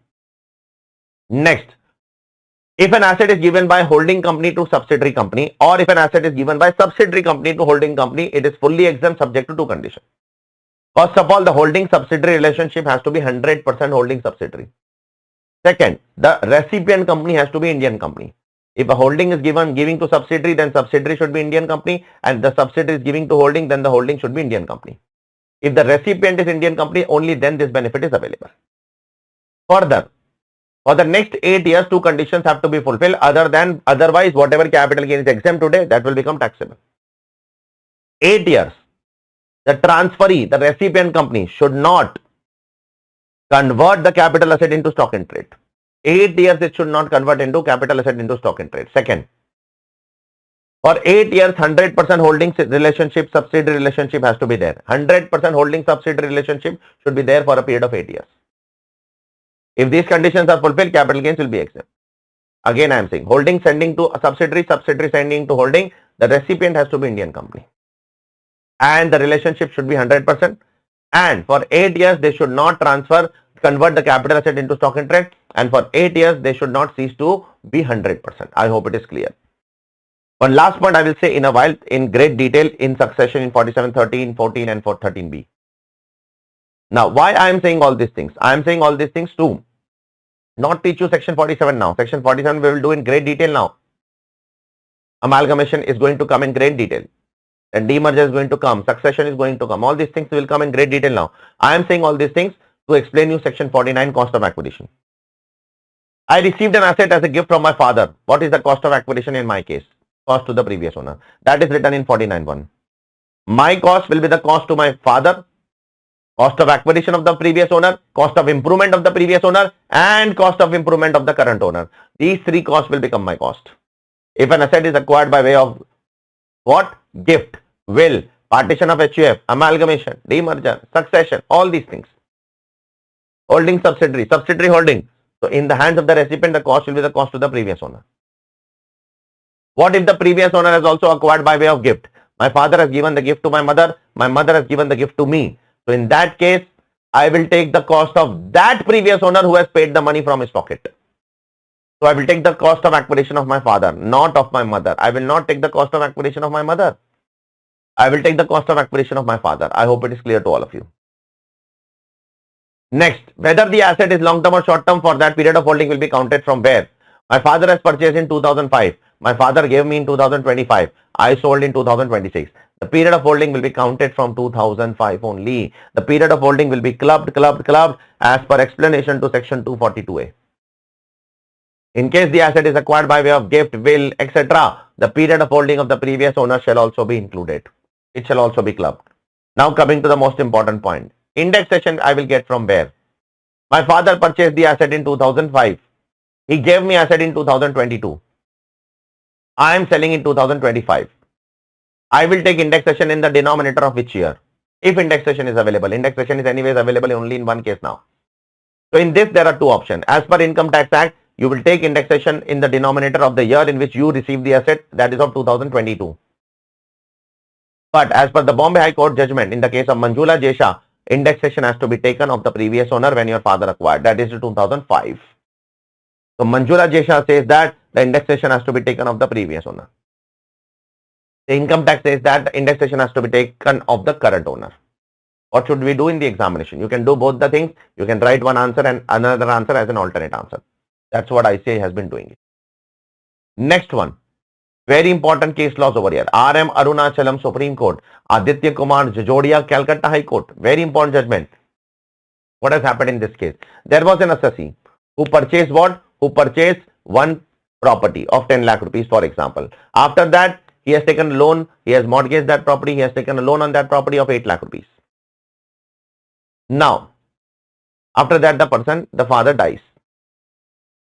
So the son goes to the bank and says that, give my father's property. The bank says that, clear the loan and take your father's property.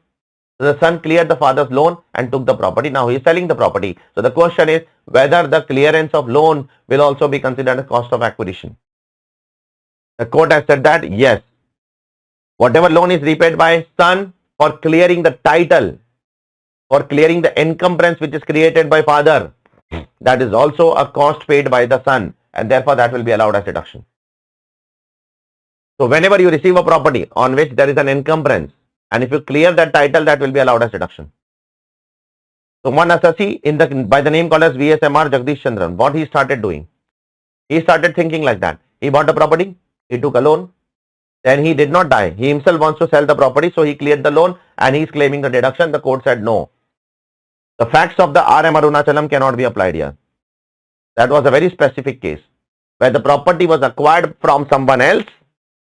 Property was taken from someone else and there was an encumbrance. So moral of the story, if you have created the encumbrance, if you have disturbed the title and you are only clearing the title, you will not get the deduction. If somebody else has disturbed the title and you are clearing the title, that time you can claim the deduction under the income tax law. I hope it is clear to all of you.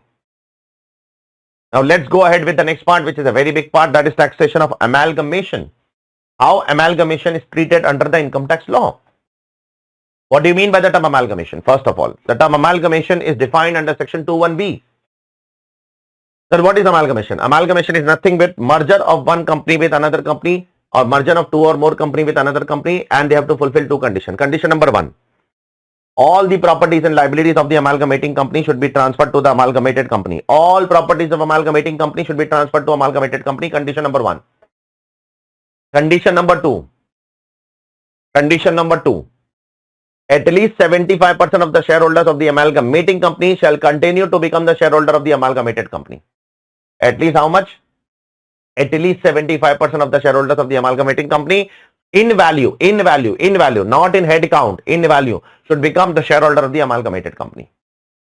If these two conditions are fulfilled, there are a lot of exemptions that are available for you, because if these two conditions are fulfilled, you are doing amalgamation. Now, what is the treatment in the hands of the shareholder? Let's take an example. There is A Limited over here. There is B Limited over here. This A Limited is amalgamating company. This B Limited is amalgamated company. Now, and I am a shareholder of this company. I am a shareholder of amalgamating company. So I have to give my shares back. So if I give my shares back and if I take the shares of B Limited, it is exempt. Give share, take share, exempt. Only one condition to fulfill, that is the amalgamated company should be Indian company. So if I give share and take share, it is exempt. If I give share and take money, it is taxable. But only condition for exemption is the amalgamated company should be Indian company. First point. Second, so I give the share of amalgamating company, I took the share of amalgamated company, it is exempt. In future, if I sell the shares of amalgamated company, the cost will be same as the cost of amalgamating company share. The cost of acquisition of the shares in the amalgamated company will be same as the cost of acquisition of the shares in the amalgamating company, and the period of holding will also be clubbed. The period of holding will also be counted from the date on which you purchase the shares in amalgamating company. From that date, we will count the period of holding also. Now, one last thing over here is very important. It is one last thing very important. Pay absolute attention. Suppose B Limited already holds shares in A Limited. B Limited is already a shareholder of A Limited. So B Limited will return the shares of A Limited, and in return B Limited cannot give its own share to itself. So in that case, they can give money to themselves. That's the reason they have written, except where the shareholder itself is the amalgamated company. If the shareholder itself is the amalgamated company, then they don't have to give their own shares to themselves. In that case, they can adjust in money. Let's move on to the second part now. What is the treatment in the hands of amalgamating company? Amalgamating company A Limited will transfer a lot of capital assets to amalgamated company. All of them are exempt, subject to only one condition, that the amalgamated company should be an Indian company. If the amalgamated company is an Indian company, all assets transferred from here to there are fully exempt. Next discussion, amalgamation of foreign companies. For that, we need to understand one example over here. This is India. There is A Limited here. There is XINC, which is in USA. There is YINC, which is in UK. And this this foreign company holds some shares in Indian company. Now, suppose XINC is getting amalgamated with YINC. XINC is amalgamating company. YINC is amalgamated company. Suppose XINC is getting amalgamated with YINC. So they are transferring the shares of Indian company.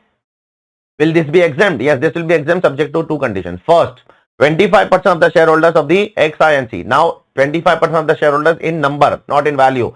25% of the shareholders of XINC should continue to become the shareholders of YINC. Condition number one. Condition number two. Such transaction should not be taxable in XINC country, that is in USA. That is the country in which the amalgamating company is incorporated. So in whichever country amalgamating company is incorporated, in that country such transaction should not be taxable. If you are not levying tax, we will also not levy tax. If you are levying tax, then we will also levy tax. Then the matter will resolve through DTAA. The home country should give you advantage now of amalgamation. If the home country is not interested in giving you amalgamation advantage, then why will we give you amalgamation advantage unnecessarily? We are also not going to give you. Get lost from here. Now we will talk about one of the biggest advantage of amalgamation is when amalgamation is done, you are allowed to carry forward the losses and UAD of the amalgamating company in the hands of the amalgamated company. For that, there is a separate section 72A. 72A is applicable for amalgamation, demerger and succession, all three of them. First of all, amalgamation losses cannot be transferred by all businesses. Only certain specified businesses can transfer the losses. See, amalgamation capital gain exemptions can be enjoyed by every person. Capital gain exemption can be enjoyed by every company, but losses exemptions, losses carry forward is only enjoyed by these people. Who are these fortunate people?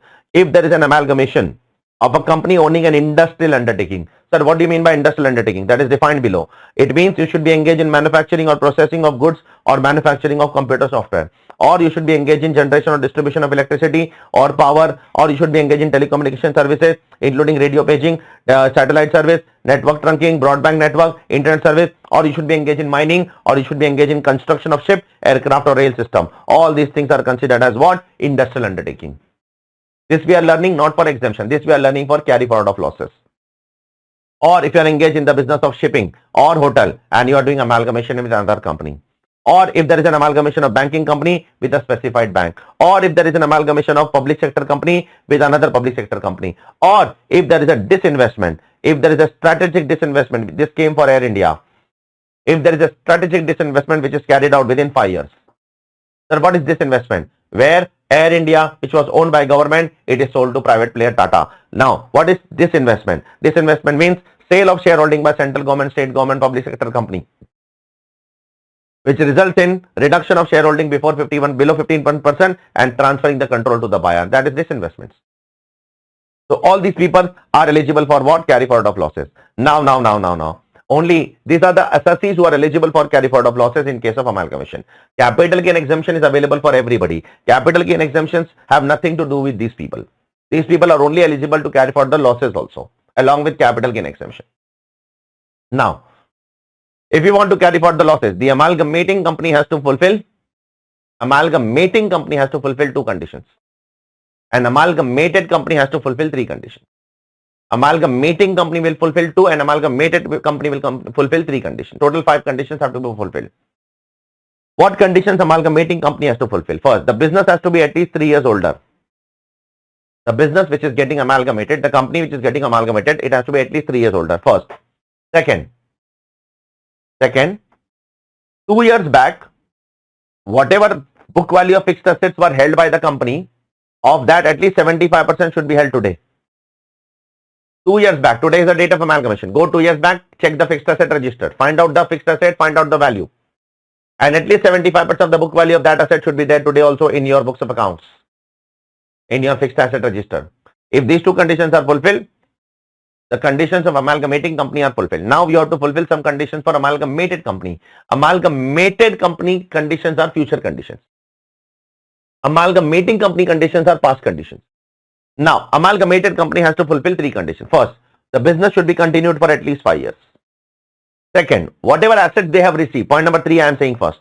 Then I will come to point number 2. Point number 2 is not applicable for everyone. Point number 2 is only applicable to industrial undertaking. Third point. Whatever assets you have received, fixed assets you have received today, 5 years later, at least 75% of the book value of the asset you should hold. So after 5 years, the assessing officer will send you a notice and check the data. So you should have that much, at least 75% of the book value of fixed assets you should have after 5 years. And second condition is only for industrial undertaking, it is not for everybody. So in that too, that is only applicable for manufacturing assessee. So if you are doing manufacturing and if you are purchasing a company, if you are doing an amalgamation with another company and you are taking their installed capacity, you should achieve at least 50% of the total capacity till the end of 4th year. And the 5th year you have to maintain that much. Suppose the installed capacity of the company is 1 lakh unit and you are acquiring that company in the form of amalgamation. So by the end of 4th year, you should achieve at least 50% of the total capacity, at least 50,000 units you should be able to manufacture. And in the 5th year, you have to maintain that. The government, if required, they may relax the period, they may relax the percentage also.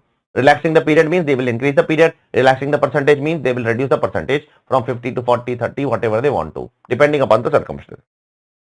Now, some disadvantages.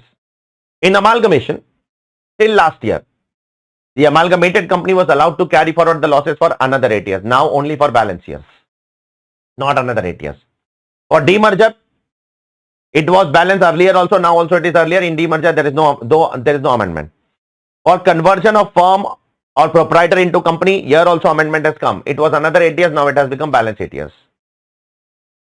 This is the disadvantage. For conversion of unlisted or private company into LLP, here also it was another 8 years, but from 1st April 2025, it is balance 8 years.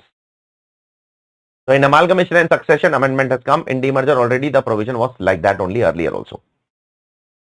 For UID, there is no restriction. For UID, you can carry forward for infinite number of years. Now the question, which losses you have to carry forward? You have to carry forward only non-speculation business loss covered under section 72, not non-speculation loss. Only non-speculation business loss will be allowed to carry forward. All losses are not allowed.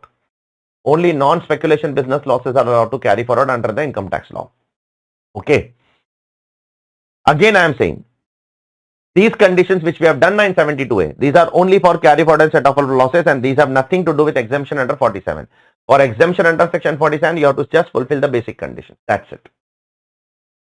Now, if you violate any condition in future, then whatever losses you have set off, whatever you have set off, that will become deemed income of the assessee, of the amalgamated company. Like you have closed the business within 5 years, or you are not able to achieve the installed capacity, or you are not able to maintain 75% of the book value of the fixed asset after 5 years, then whatever losses you have set off or UID you have set off, that will become deemed income. Okay. Now coming to the taxation in the hands of the amalgamated company. What is the treatment in the hands of amalgamated company? The amalgamating company has transferred all the assets to amalgamated company. Now in future, amalgamated company will sell those assets. So they will ask what will be the cost. The cost will be the cost to the previous owner. Period of holding will be clubbed. The cost will be counted as if it is purchased there. So I am amalgamated company, you are amalgamating company. Whatever cost you have incurred for purchasing an asset, that will become my cost. Period of holding I will count from there. Now, from point number 4 to point number 11, I have put all the PGBP provisions over here, which has an impact in amalgamation, like expenditure on scientific research. If you have purchased a scientific research asset, and if you are transferring that in amalgamation, is that also exempt? Yes, that is also exempt. Then, if there is unabsorbed capital expenditure of scientific research, which is treated like UID, Can that also be carried forward by amalgamated company? Yes, that can also be carried forward by amalgamated company. It is allowed. Then later on, the asset which is transferred to amalgamated company, if they sell the asset, they are also supposed to bear the brunt of deemed income. Yes, deemed income under 41(1), X 41(3), etc. They also have to bear the brunt of deemed income. Next, telecom license fees paid. 35 ABB telecom license fees paid. 35 ABA is the spectrum license fees paid. So such license transfer is also not taxable. That is also exempt. Such deduction will also be available for balance number of years to amalgamated company. Amalgamated company can enjoy because telecom license deduction is allowed over the life of the license. Suppose the life of the license is 10 years and the amalgamation happened in 5th year. So for the balance number of years, amalgamated company will be eligible to get the benefit. Similarly, if the amalgamated company sells the telecom license, they are liable to pay tax on that, deemed income, whatever capital gains, etc. they have to pay. Then preliminary expense 35D allowed in 5 years. It will be allowed to amalgamated company for the balance years. Similarly, amalgamation expense 35DD. This is also allowed in 5 equal installments. This will also be allowed to the amalgamated company for balance number of years. Similarly, capital expenditure of family planning. Remember, capital expenditure of family planning is also allowed over 5 years. So this will also be allowed for balance number of years to the amalgamated company. Plus, here also, if a loss happens because of capital expenditure of family planning, that is treated like UAD, that will also be transferred to the amalgamated company. They can transfer, they can take that also and set off against their income. Next, 35 DDA, VRS. VRS is also allowed in 5 years. That will also balance VRS will be allowed to the amalgamated company. Taxation of mine 35E. This is also allowed over life of 10 years. It is allowed over 10 years. So this will also be allowed. Balance number of years will be allowed to the amalgamated company. Next, bad debts. Goods are sold by amalgamating company. Goods are sold by amalgamating company. But it has become bad in the hands of amalgamated company. Therefore, it will be considered as bad debt in the hands of amalgamated company. Amalgamated company can claim deduction as per the Supreme Court judgment of T. Veerabhadra Rao K. Koteshwara Rao. We have done all these things in our class in PGPP. Then, expense is incurred by amalgamating company, but it is recovered by amalgamated company. Yes, it is deemed income. Electricity expense is incurred by amalgamating company, but it is recovered by amalgamated company. It is deemed income in the hands of the recipient. Next, recovery of bad debts is not taxable as per Supreme Court judgment of P.K. Kemal. If bad debts is claimed by amalgamating company and it is recovered by amalgamated company, it is not taxable in the hands of amalgamated company. Next, a very famous provision in case of amalgamation, demerger, succession, compute depreciation as if no amalgamation, no demerger, no succession has taken place, and then apportion the depreciation between both of them on the basis of number of days the assets are used by them. Next, whatever depreciable assets are coming from there, the WDV in the hands of the amalgamating company will become the cost in the hands of the amalgamated company, and the amalgamated company can claim depreciation on that in future. Now, one common point which is given under point number 5, 6, 7, 8, 9, 10. These 6 points. What are these 6 points? Check. These 6 points are nothing but amortization. So, in case of amortization, the doubt will come. Till last year, amalgamating company will claim. From next year, amalgamated company will claim. Who will claim in the current year? In current year, entire amount will be claimed by the amalgamated company. No bifurcation.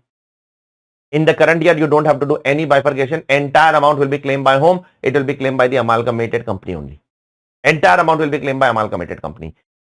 But later on, one section will come 44 DB, where in the current year also you have to apportion on the basis of number of days. But here, in the current year, you don't have to apportion. Only depreciation you have to apportion on the basis of number of days. Apart from depreciation, all other amortizations, current year fully will be given to the amalgamated company. I hope it is clear to all of you. Now, next one is also related to amalgamation. Suppose in amalgamation, I am amalgamated company, you are amalgamating company, and you are giving me SIT, stock in trade. And later on, if I want to sell that of stock in trade, so what will be the cost of that stock in trade? So the cost of that stock in trade is given in 43C. So if I am an amalgamated company, you are an amalgamating company, and you are giving me what? SIT. And later on, I am selling that SIT. So my cost will be your cost. As simple as that. My cost will be your cost. Your improvement will be my improvement, and my improvement will also be my improvement. As simple as that. This logic will also be applicable in case of gift, will, partition of HUF, etc. My father has given me gift as SIT. Has given a gift as SIT. I want to sell that SIT. What will be the cost under PGBP? I cannot apply 49(1) at that time. 49(1) is only for capital gains. 49(1) is not for PGBP. Therefore, what will be the cost in that case? The cost in that case will be the cost to my father. As simple as that. As per which section? As per section 43C. I hope it is clear to all of you. Now, let's move on to some small exemptions under section 47. One by one, we will see that over here. First one, if you transfer any work of art, archaeological collection, scientific or art collection, book, manuscript, drawing, painting, photography, print, to whom? To whom? To whom? To whom? To whom? We are transferring all these things to whom? These are all artwork. You are transferring to government, not to normal people. You are transferring to university, national museum, national art gallery, national archives, or other institution or any public museum, which is notified by central government. If you are transferring these items to these people, certain art items you are transferring to certain governmental people and museums, then it is exempt under section 47(9). I hope it is clear to all of you. Next one, sovereign gold bond. Sovereign gold bond is exempt for individuals provided they transfer on redemption, on maturity. So if a sovereign gold bond is transferred on maturity by individual, it is exempt. What about if it is transferred before redemption? Then it is taxable. What about if it is transferred by other than individual? Then it is always taxable. Only for individuals it is exempt, that too if they redeem if they mature. If they transfer before that, taxable. For others it is always taxable. I hope it is clear to all of you. Next one, 47(7)(b). In 47(7)(b) there are a lot of conditions. One by one I will say. If one non-resident transfers to another non-resident outside India government security which carries periodic interest and it is transferred through intermediary, a broker. If these conditions are fulfilled, then it is exempt. Who is transferring? NR. To whom it is transferring? Another NR. What is transferring? Government security. Which kind of government security? Periodic payment interest government security. Where he is transferring? Outside India. How is transferring? Through intermediary. If these 6 conditions are fulfilled, it is exempt. I hope it is clear to all of you. Next one. I have physical gold. I want electronic gold. So I went to the bank. I gave physical gold. I took electronic gold. Exempt. I have electronic gold. I want physical gold. So I gave electronic gold. I took physical gold. In the bank, exempt. Vice versa, exempt. Give physical gold, take electronic gold receipt, or give electronic gold receipt, take physical gold, exempt. Later on, when I will sell, only conversion is exempt. Sale is not exempt. Later on, when I will sell, what will be the cost? The cost of the physical gold will be the cost of the EGR. Period of holding will be club. Check. Very simple. The cost of the physical gold will be the cost of the EGR and the period of holding will be club. Next one, 47(10). I am converting my bond, debenture stock or deposit certificate. 4 items. Bond, debenture stock, deposit certificate into what? Into shares or debentures of that company, it is exempt. So you are a company, I have a bond of your company. I gave the bond, I took the shares, exempt. I gave the bond, I took the debenture, exempt. Later on, whenever I will sell the shares, the cost of acquisition will be, the cost of shares will be the cost of the bonds. Period of holding will be clubbed. It is same only everywhere. I don't have to say this again and again. Similarly, next point, conversion of preference shares into equity shares, same, conversion is exempt. Later on, when you will sell the equity share, that is taxable. Conversion of preference shares into equity shares is exempt, but when you will sell the equity share, that will be taxable. Okay. So what will be the cost of acquisition of equity share? The cost of acquisition of the equity shares will be same as what? The cost of acquisition of the preference shares. Period of holding will be clubbed. As simple as that. Check it, please. Next one, 47(12). If your company has become an sick industrial company, your company has become what? Sick industry. And because of that, you are transferring your land. So whatever land you are transferring on becoming sick, that will not be subject to tax. That will be exempt under income tax law. Next one, reverse mortgage scheme. Suppose I am a senior citizen, I am going to bank and I am mortgaging my property and telling the bank, please take my property, give me monthly income. This is how reverse mortgage scheme runs. Go to the bank, you are a senior citizen, go to the bank, give the property and take in return what? Take in return some income. So whatever property I have transferred in reverse mortgage, that is exempt under section 47(16). And in return, whatever money you will receive, that is also exempt. Whatever money, installment or lump sum, whatever you will receive, that is also exempt under section 1043. That is also not subject to tax. I hope it is clear to all of you. So let's continue with the next part, and the next part is under section 47 itself, that is 47(18) and 47(19). What is this 47(18) and 47(19)? It's a consolidation of certain mutual fund schemes and mutual fund plans. A mutual fund company is there. Under that, there are a lot of schemes like HDFC Mutual Fund, FMCG scheme. HDFC, you can say blue chip scheme. You can say HDFC mid cap scheme. There are 3 schemes under HDFC. Now the government says that you have to merge them, you have to consolidate them. The one which is closing will be called as consolidating scheme, and the one in which they are getting merged will be called as consolidated scheme. It is just like amalgamation. Amalgamating company, amalgamated company. Same way, consolidating scheme is the closing scheme. Consolidated scheme is the scheme in which they are getting merged. So what will happen in this case? If I am a unit holder of consolidating scheme,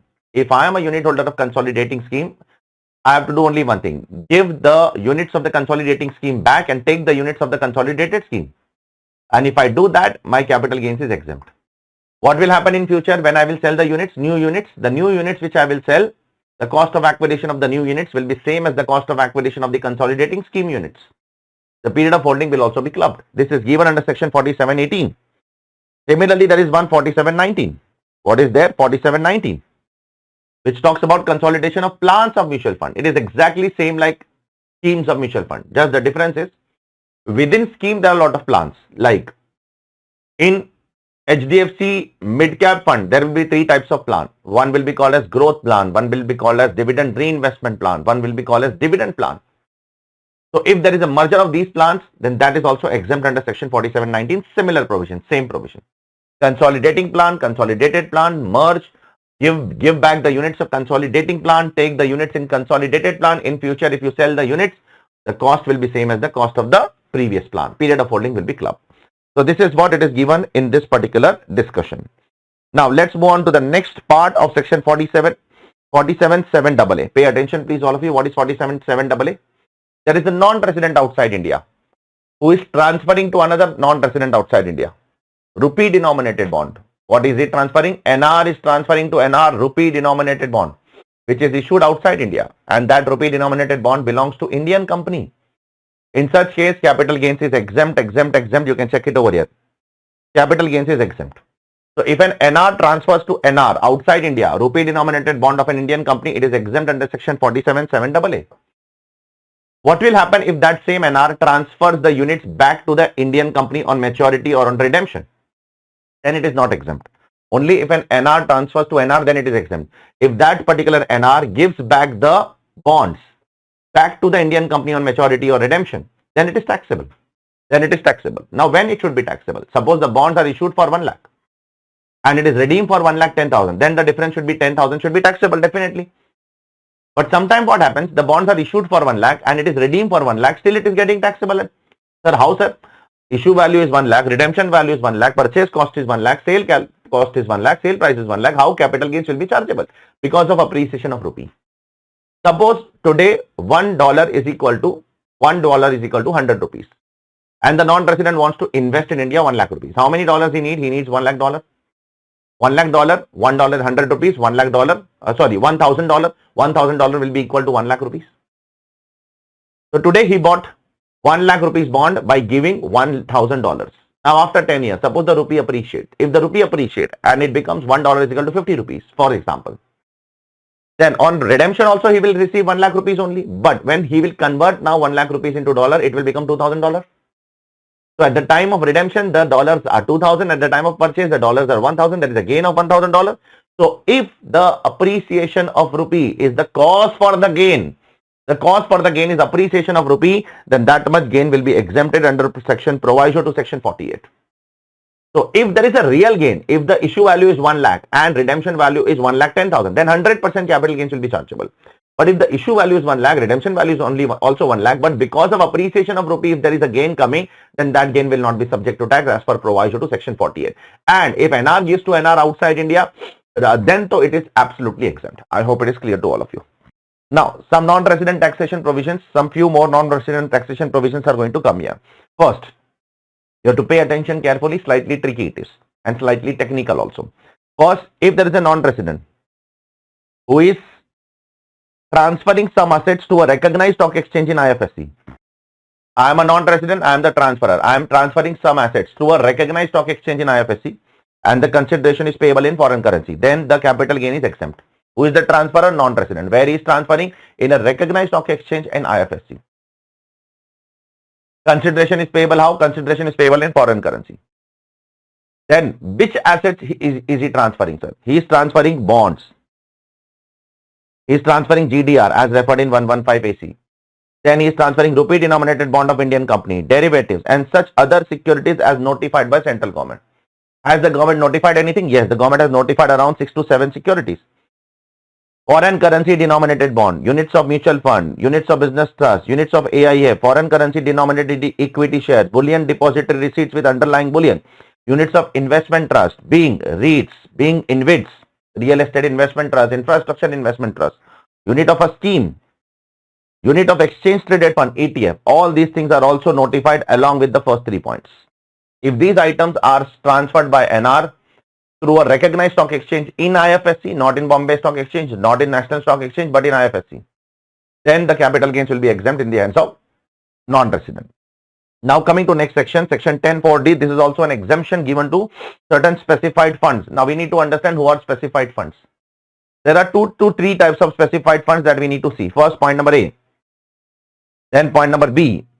These are the 2 types of specified funds. First, we need to understand them one by one. Sir, what is specified fund? It is a fund established in India.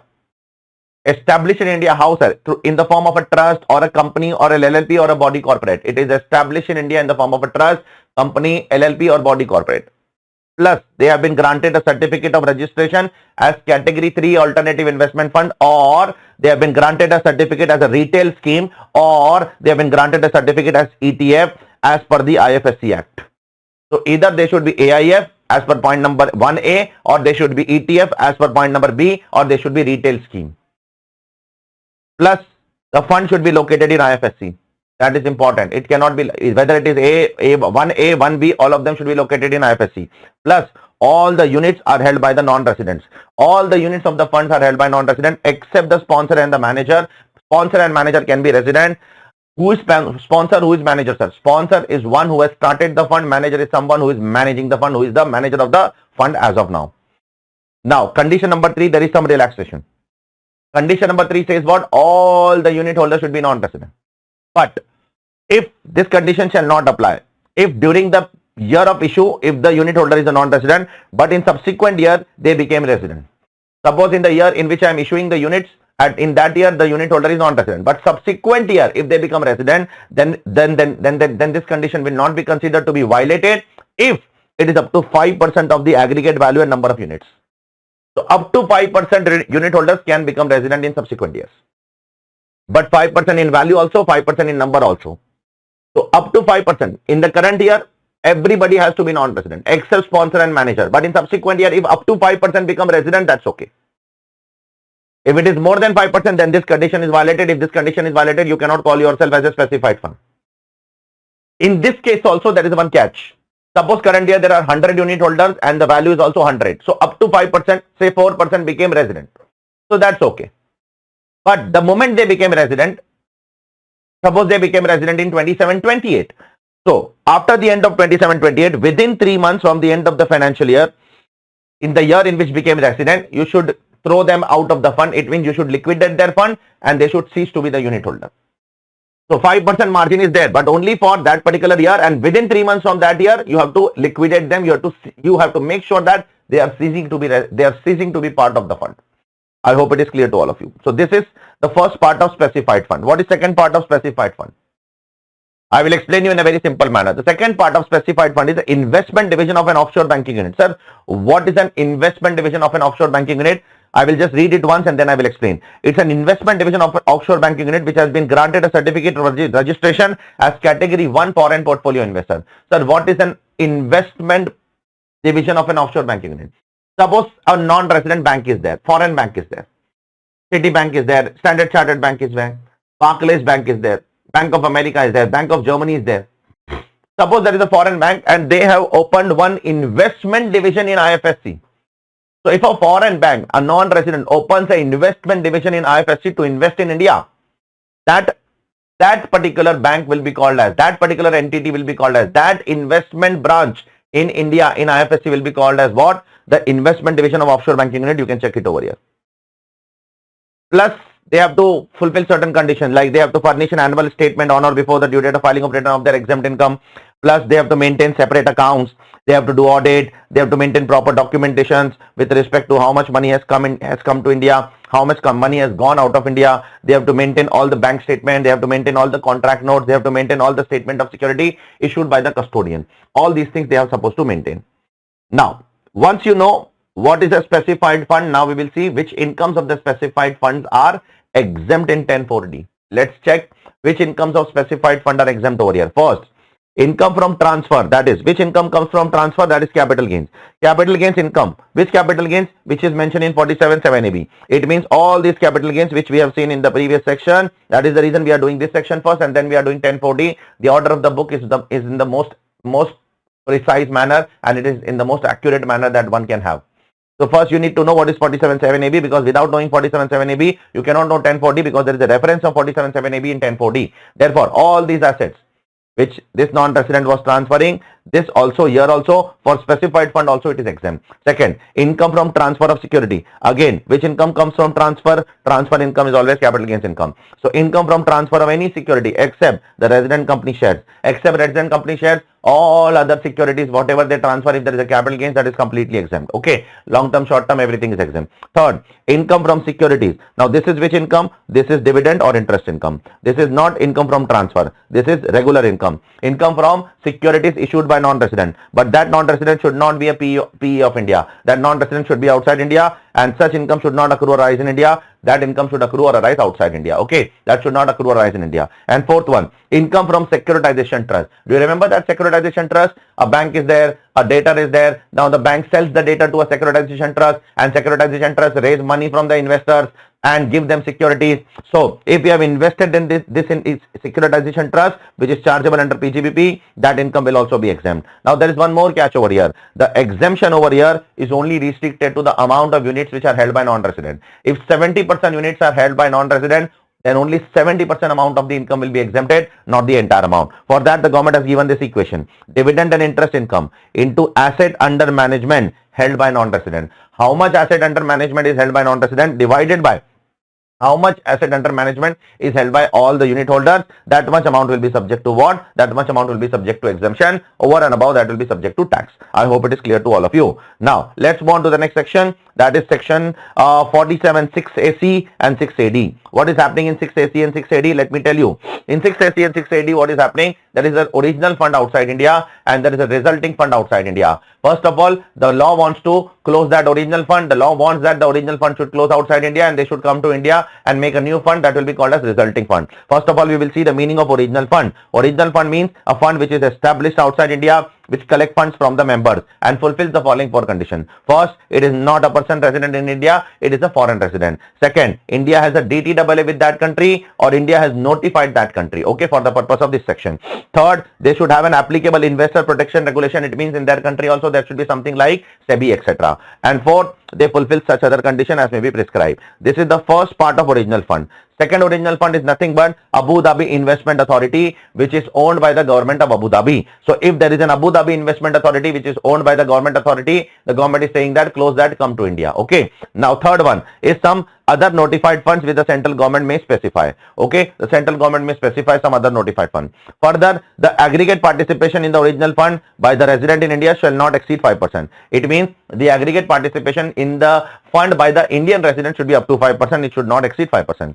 Now we want them to close and come to India and make a resultant fund. Close original fund outside India, come to India, and in India when you will make the fund, that will be called as resultant fund. What that fund will be like? It will be incorporated in India. It will be in the form of a trust or company or LLP which is located in IFSC and has been granted a certificate of registration of category 1 to 3 AIF, or has been granted retail scheme, or has been granted exchange traded fund. Either of the three they should be. So the fund should be located in India. That too, it should be located in IFSC. It should be in the form of a company, trust, LLP. It should be in the form of category 3, category 1, category 2 AIF, or a retail scheme or exchange traded fund, and it should be as per SEBI and IFSC Act. Now all these conditions are fulfilled, then you will get two exemptions. First, whatever assets are transferred from the original fund to the resultant fund, all will be exempt under 47(7) AC, and the unit holders will also transfer their units. Whatever units are transferred by the original fund unit holders, and in exchange they are taking the units in the resultant fund, that exchange will also be exempt under section 47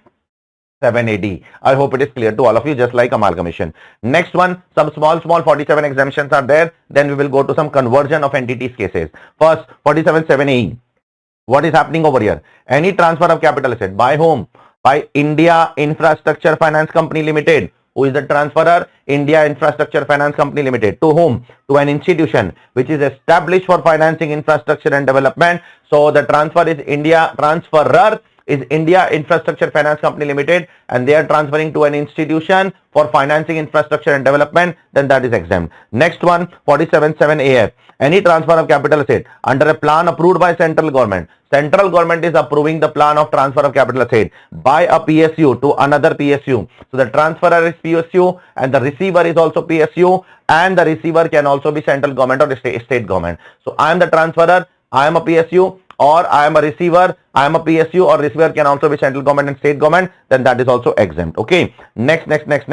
Any transfer of interest in a joint venture by a public sector company. So there is a public sector company over here and there is a joint venture over here. Now this public sector company has the interest in joint venture and there is a foreign company over here. Now what is this public sector company doing? This public sector company is giving the interest and in exchange taking the shares of the foreign company. So giving the interest in joint venture and taking the shares of foreign company is exempt. Okay. So this is what it is written over here. Later on, now what will happen after this exchange? Now this public sector company has shares of foreign company. Later on, when they will sell the shares of foreign company, what will be the cost of the share? The cost of the share will be same as the cost of interest. Check here 49(2)(ai). The cost of share received on conversion will be same as the cost of interest in the joint venture. I hope it is clear to all of you. Now let's move to the next part, which is a very important part for examination. 47(13). What is 47(13), sir? Conversion of a firm into a company. If a firm is getting succeeded into company in a business, then it is exempt. If it is succeeded in a profession, then it is not exempt. This exemption is only available for conversion of a firm into company into a business, not into a profession. I hope it is clear to all of you. Now, whatever assets will be transferred from firm to company will be fully exempt. If a firm is converted into company into a business, whatever assets are transferred from firm to company will be fully exempt, subject to 4 conditions. Condition number 1, all the assets and liabilities of the firm should be transferred to the company. Condition number 2, all the partners of the firm shall become the shareholder in the company in the same proportion in which their capital account stood. All the partners should become the shareholder, not in PSR, but in the ratio in which their capital account stood in the firm. Third, the partner should not receive any other consideration except the shares in the company. The partner should only receive the shares in the company, not any other consideration. And the fourth and the most important condition, the aggregate shareholding of all the partners which are going from firm to company should be at least 50%, and they should maintain that for a period of 5 years from the date of conversion or date of succession. So they should maintain that for a period of how many years? Period of 5 years. Now 47(14) also similar. It is just one change is there, that now we are converting a sole proprietor into a company. If a sole proprietor is converted into company, then also capital gains is exempt when you transfer capital asset from sole proprietor to company, subject to only 3 conditions. Now condition number B not applicable. Apart from condition number B, all other conditions are applicable. I hope it is clear to all of you. Now there are some issues which are with respect to these 2 points. With respect to firm to company, there is one issue. The condition number 2 in case of firm, which is not applicable for sole proprietor, condition number 2 is only applicable to firm. But with respect to condition number 2, there is one issue. The issue is, pay attention absolutely. The issue is, what is condition number 2? That all the partners shall become the shareholder in the company in the ratio in which their capital account stood. Capital account ratio is important. Now what if some of the partners capital account is negative? Then how will we find our ratio? One partner's capital is 10 lakh positive, another is 10 lakh positive, third one is 5 lakh negative. How will we find the ratio? In that, finding out ratio is not possible. Then in that case, you tell that partner to bring capital in the firm and make it positive before succession. You can tell that partner to bring capital in the firm and make it positive, and then only succession is possible, otherwise not possible. PGBP is not exempt. PGBP will not be subject to exemption. PGBP will be taxable even in case of conversion. When a firm is converted into company or sole proprietor is converted into company, capital gain is exempt under section 47. In PGBP there is no exemption. I hope it is clear to all of you. Now later on, when the company will sell all the assets, you are a firm, I am a company, you are giving me all the assets, capital gains exempt for you. Now later on, when I will sell the assets in future which I have received from you on conversion, what will be the cost in my hand? The cost to the previous owner as per section 49(1). Cost to the previous owner. The period of holding will also be club, and also section 72A will be applicable over here. Whatever losses are there in the hands of the firm and in the hands of the sole proprietor will continue to be carried forward by the company, for balance number of 8 years, not for another 8 years. Okay, for balance number of years. I hope it is clear to all of you. Plus losses will only, I have already shown you this earlier while doing amalgamation. You can check it over here. I made this chart in which all section 72A is applicable, so I may not say this again and again. I hope it is clear to all of you. Now coming back to the discussion.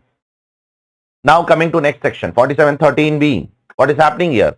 There is an unlisted company, there is a private company, and now that is converted into LLP. So if there is an unlisted company and private company which is converted into LLP, then 2 exemptions are available subject to 7 conditions. Exemption number 1, whatever assets are transferred from the company to the LLP are exempt, and whatever shares are transferred by the shareholder, because now you are a shareholder, in future you will be becoming the partner of the LLP, so you have to transfer the share.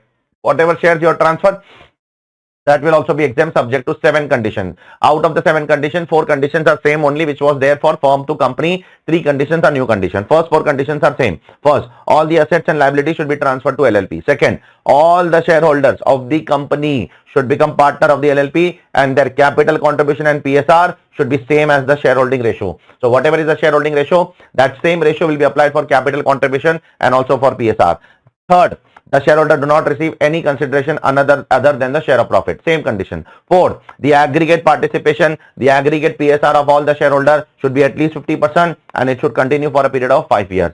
5th, 6, 7. These 3 are new conditions. This was not there in case of firm to company. Now, the turnover of the company for any of the last 3 years should not exceed 60 lakh rupees. So the turnover should be maximum up to 60 lakh rupees in all the 3 years. It should not exceed 60 lakhs in any of the 3 years. Plus the book value of the total asset. The total book value of the assets in any of the time in the last 3 years does not exceed 5 crore rupees. So the book value of assets should not exceed 5 crore in any of the last 3 years. And last but not least, the company might have some P&L account balance. That will obviously be transferred to all the partners in their shareholding ratio. So whatever is the profit available in the company's P&L account, which will be transferred to the partners, that partner cannot use for a period of 3 years. For a period of 3 years, they cannot withdraw the amount available in the P&L account which is transferred to their respective partner capital account. They cannot withdraw that for a period of 3 years.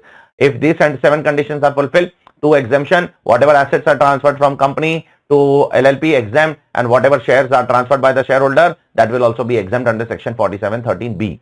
Now, later on, all the assets have come to the LLP. Later on, LLP will sell the assets. What will be the cost of acquisition LLP? The cost to the previous owner. Cost of improvement will be the cost to the previous owner. Period of holding will be club. Now, one more thing. Here also 72A is applicable. Business loss, non-speculative business loss can be carried forward by LLP for balance number of 8 years.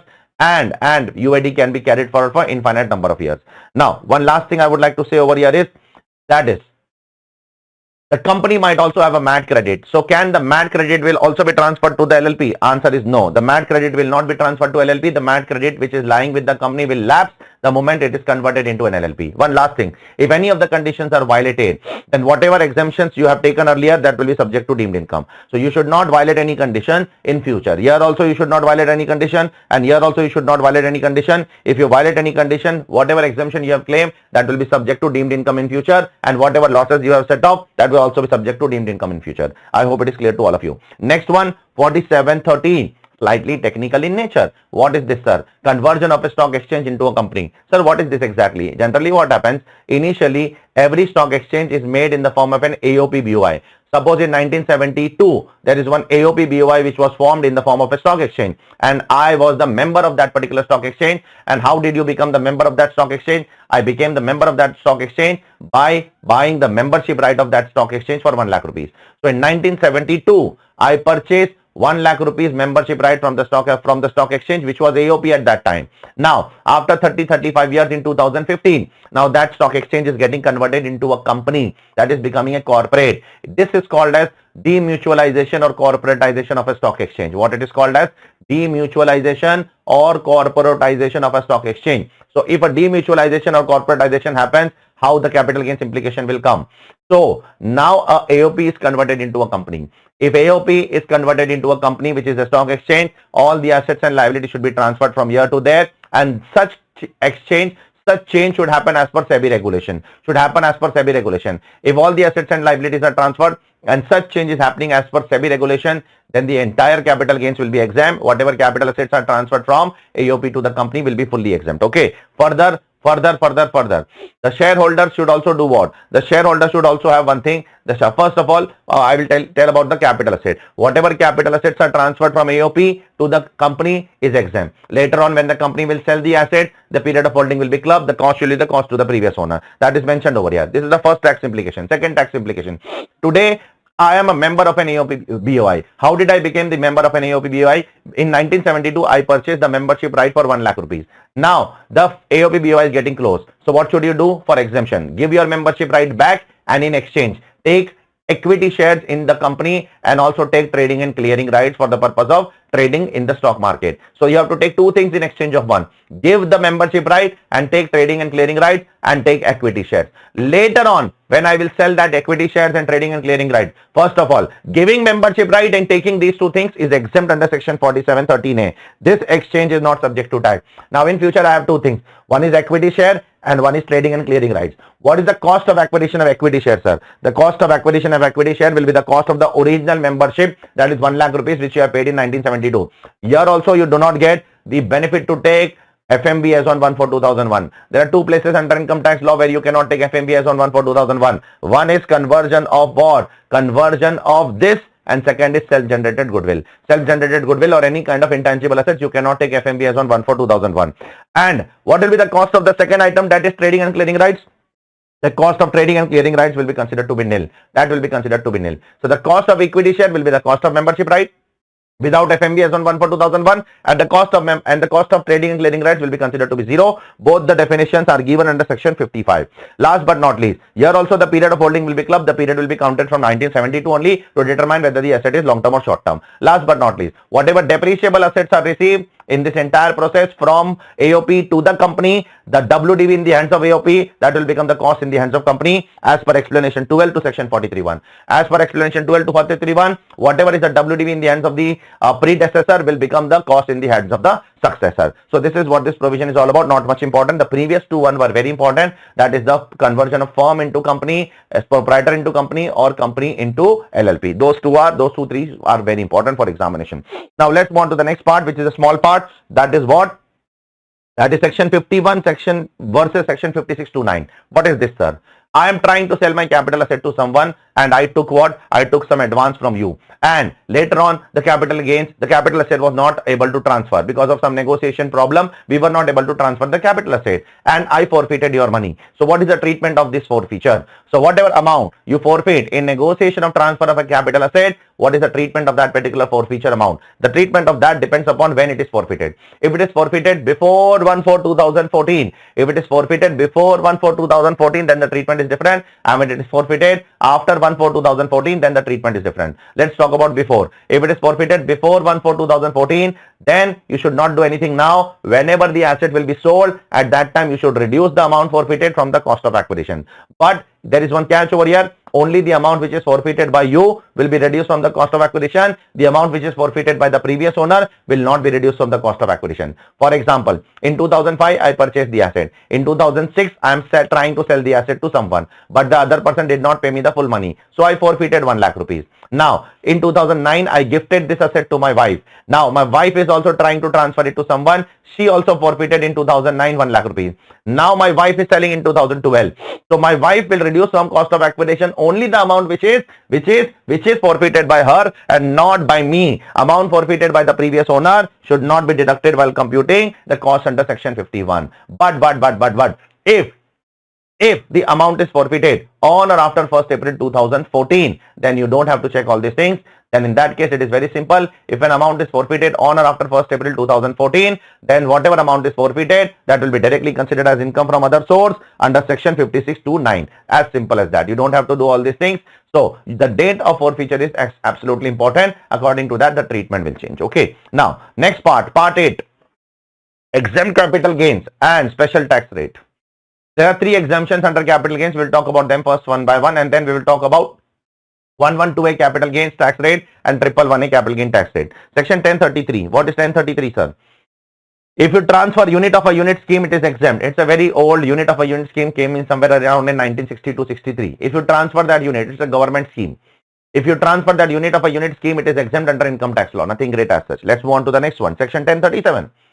Section 1037 gives you exemption with respect to transfer of urban agricultural land. This exemption is available to whom? You should be individual and HUF. First of all, you should transfer urban agricultural land. That too which is used by you or your parents, or it is used by HUF. It is used by assessee himself, individual, or his parents, or by HUF at least 2 years prior to the date of transfer for agricultural purpose. So this condition number C is very important. First condition, you should be individual HUF. Second condition, the land should be agricultural land, but urban agricultural land, because rural agricultural land is anyways not subject to tax. Third, the most important condition, the agricultural land should be used for agricultural purpose, either by the assessee or his parents or HUF for at least 2 years prior to the date of transfer. Then such land is compulsorily acquired by the law. Who is acquiring that law? Such land is compulsorily acquired by the law. Then whatever the original compensation as well as the enhanced compensation, both are exempt. There was a debate whether enhanced compensation will be subject to exemption or not. Supreme Court has clarified in the case of Balakrishnan versus Union of India and others in 2017 that yes, even the enhanced compensation will be subject to exemption, don't worry. So if this land is compulsorily acquired, then it is exempt under 1037. What if I sell this land voluntarily? If you sell this land voluntarily, then it is not exempt. Then it will be subject to what? Then it will be subject to exemption provided you reinvest in another land within 2 years as per section 54B, which we will see after some time. So if it is compulsorily acquired, then directly exempt. But if it is sold, deliberately sold by the assessee, then you have to put some effort and reinvest it. You reinvest it and it will become exempt. I hope it is clear to all of you. Now next one, 1037A. Formation of new capital city of Andhra Pradesh, that is Amaravati. You all know that on 2nd of June 2014, especially South Indian students, because the lectures are in English, most of the South Indian students are watching this. Therefore, you are aware of that. The Amaravati, that is the Andhra Pradesh and Telangana, was split up in 2 parts on 2nd June 2014. At that time, the Andhra Pradesh said that we want to make our own capital because Hyderabad was taken over by whom? It was taken over by Telangana. So Andhra Pradesh said that we will make our own capital. So what is the status of that own capital? They said that we will make one own city by the name called as Amaravati. The state got split up on 2nd of June 2014. So what they are doing? They are pooling land from people. And in exchange, they are giving land pooling ownership certificate, LPOC. So what is the treatment of all these things? Let's see one by one. You will get a lot of capital gain exemption over here. First, the assessee should be individual and HUF. Second, the assessee should be owner of a land and building on 2nd June 2014 when the split was done between the two states. Third, such land is transferred under land pooling scheme. If these 3 conditions are fulfilled, there will be a lot of exemption. Exemption number 1. I have a land in Andhra Pradesh. So I gave my land, in exchange I took LPOC, land pooling ownership certificate, exempt in point number 1. Now what do I have? I have LPOC. Now if I want to sell this LPOC, that LPOC if I transfer and if I earn some money, that is also exempt in point number 2. Now, suppose if I am not selling the LPOC, but I am keeping the LPOC, what is the use of that LPOC? In future, in the new city Amaravati, you will get a reconstituted plot of land. So say after 10 years or 5 years or 15 years, whenever it is, still the Amaravati is not completed, still it is going on because of political disputes. The story I have told you in the class, okay. So, suppose today, after 10 years, I got the land. Which land? Reconstituted plot of land. Say I got the land in 22-23. After I get the land in 22-23, now if I sell this new land also within 2 years from the end of 22-23, that is also exempt in point number 3, check please.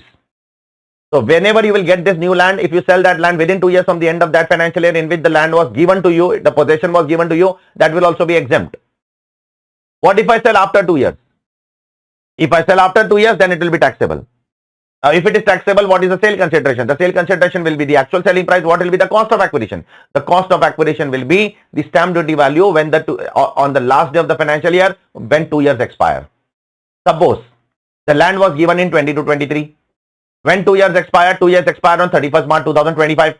If I sell till 31st March 2025, then it is obviously exempt. If I sell after 31st March 2025, you have to take stamp duty value on 31st March 2025 as your cost of acquisition as per section 49. I hope it is clear to all of you.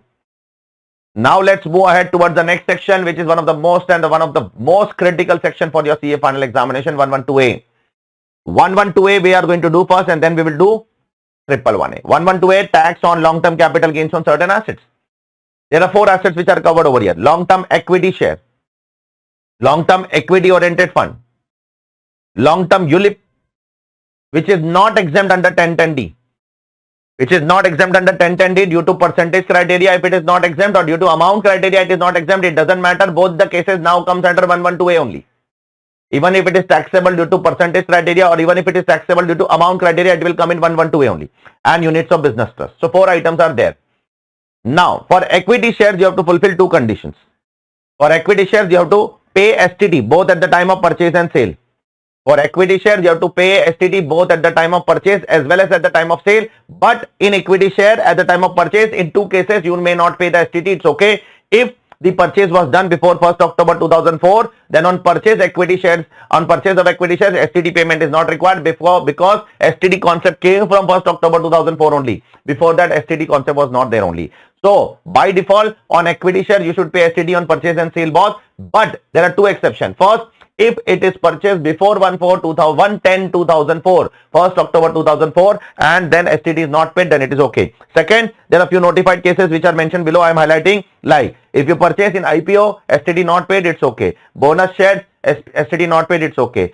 Subscription by non-resident to an FDI policy, STT not paid, it's okay. Then section 47 cases where you get the shares in amalgamation, demerger, slump sale, lot of cases you get the shares. Okay. In that case also, if you have not paid STT on purchase, it's okay. So again, I am saying this is the most important part. By default, STT has to be paid for equity share both on purchase and sale. But 2 cases on purchase, if you don't pay STT, it's okay. Once if it is purchased before 1st October 2004, and once where it is purchased in some notified cases. Now, in case of other 3 assets, that is equity oriented fund or ULIP which is not exempt or unit of business trust, only STT is supposed to be paid on transfer. STT on purchase is not required. If it is paid, great. Even if it is not paid, it's okay. I hope it is clear to all of you. Plus one more relaxation. If your stock exchange is located in a IFSC, then STT is not applicable only. In IFSC, whenever you purchase or sell any share, STT is not applicable on purchase also, STT is not applicable on sale also. In that case, you are not supposed to pay what? You are not supposed to pay STT. Still, you can get the exemption of 112A.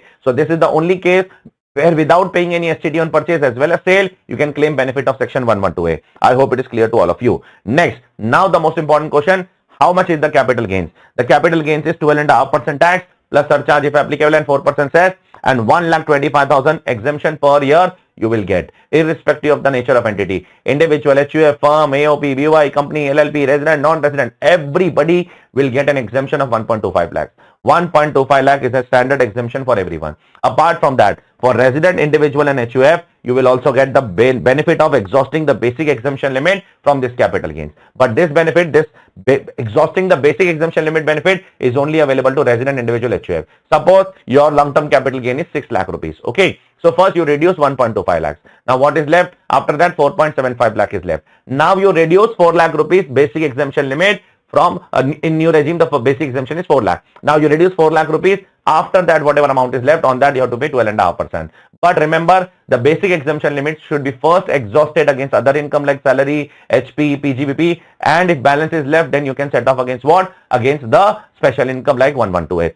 This basic exemption limit is only allowed to set off for residents, individual and HUF. It is not allowed to set off for non-resident. Even 111A you can set off basic exemption limit. Even in 112 you can set off the basic exemption limit. Now coming to the grandfathering clause. Sir, what is grandfathering clause? Grandfathering clause is applicable where you have purchased the shares before 1st February 2018.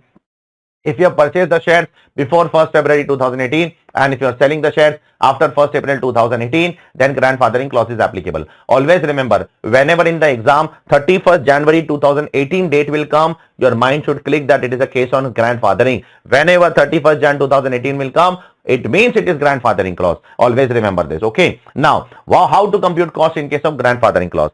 Then there are 2 steps over here. Step number 1, you should find out your actual cost of the share or units. Whatever actual cost of the shares and units is there, you should point number 1 will be there. Point number 2 is lower of 2 items. That is FMV on 31st January 2018 and full value of consideration. That is the price at which you are selling the shares today. Then whichever is lower you will take, that as point number 2. Then point number 2 and 1, whichever is higher, that will become your cost of acquisition. So point number 1, actual cost. Point number 2, lower of 2 items compared with point number 1, whichever is higher, that will become your actual cost for the purpose of computation of capital gains. Now sir, how to compute the FMV on 31st Jan 2018? How to compute FMV on 31st Jan 2018? For that also the law has given very clearly. Suppose your shares are listed or units are listed on 31st January 2018. If your shares or units are listed on 31st Jan 2018, then take the highest price of that date. On that day, whatever is the highest price, take that date. Take that day's highest price. Suppose on that day the shares were not traded on the stock exchange, then you take the highest price on the immediately preceding date when it is traded. Say 30th Jan, 29th Jan, 26th Jan, 27th Jan, whenever it is. Okay, whenever it is traded, you have to take the highest price on that particular date. By default, you should take 31st Jan. If that is not possible, then go to the preceding date.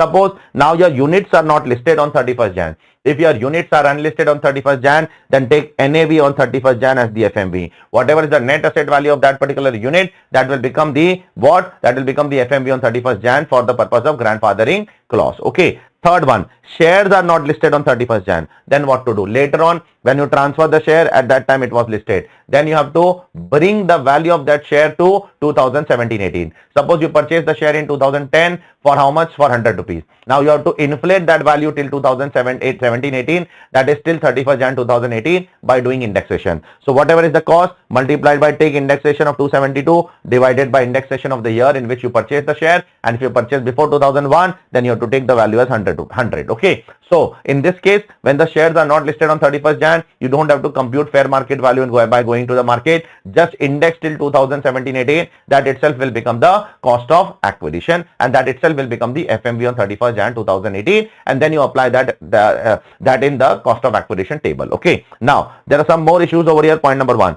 First proviso to 48 is not applicable to 112A share. I have told you while teaching you the first proviso to 48, where the non-resident and foreign company purchase the shares or debentures or bonds of Indian company in foreign currency, you have to do TTBR, TTSR, TTBR, TTSR. But that to TTBR, TTSR you should not do for equity shares, etc. covered under 112A. First proviso to 48 is not applicable to 112A share. Second, against long-term capital gains, you cannot claim ATC to ATU. You cannot claim ATC to ATU against any special long-term capital gains. You cannot claim against 112A also. You cannot claim against 112 also. You cannot claim against 111A also. Okay. Third, rebate under 87A is not available against 112A. It is not available in the new regime also. It is not available in the old regime also. Okay. So rebate under 87A is not available against new regime also. It is not available against old regime also. Next. Losses under 112A. If there is a loss, then loss you can definitely carry forward and set off. The way gain is taxable, the loss is also subject to what? Exemption over here. One last thing over here, then we will move ahead towards the exemption under section 54. 111A is exactly similar to 112A with some changes. I'll tell you the changes directly. 112A is for long-term capital gains. 111A is for short-term capital gains. 112A is 12.5%. 111A is 20%. In 112A, you get 1.25 lakh exemption. In 111A, you don't get any 1.25 lakh exemption.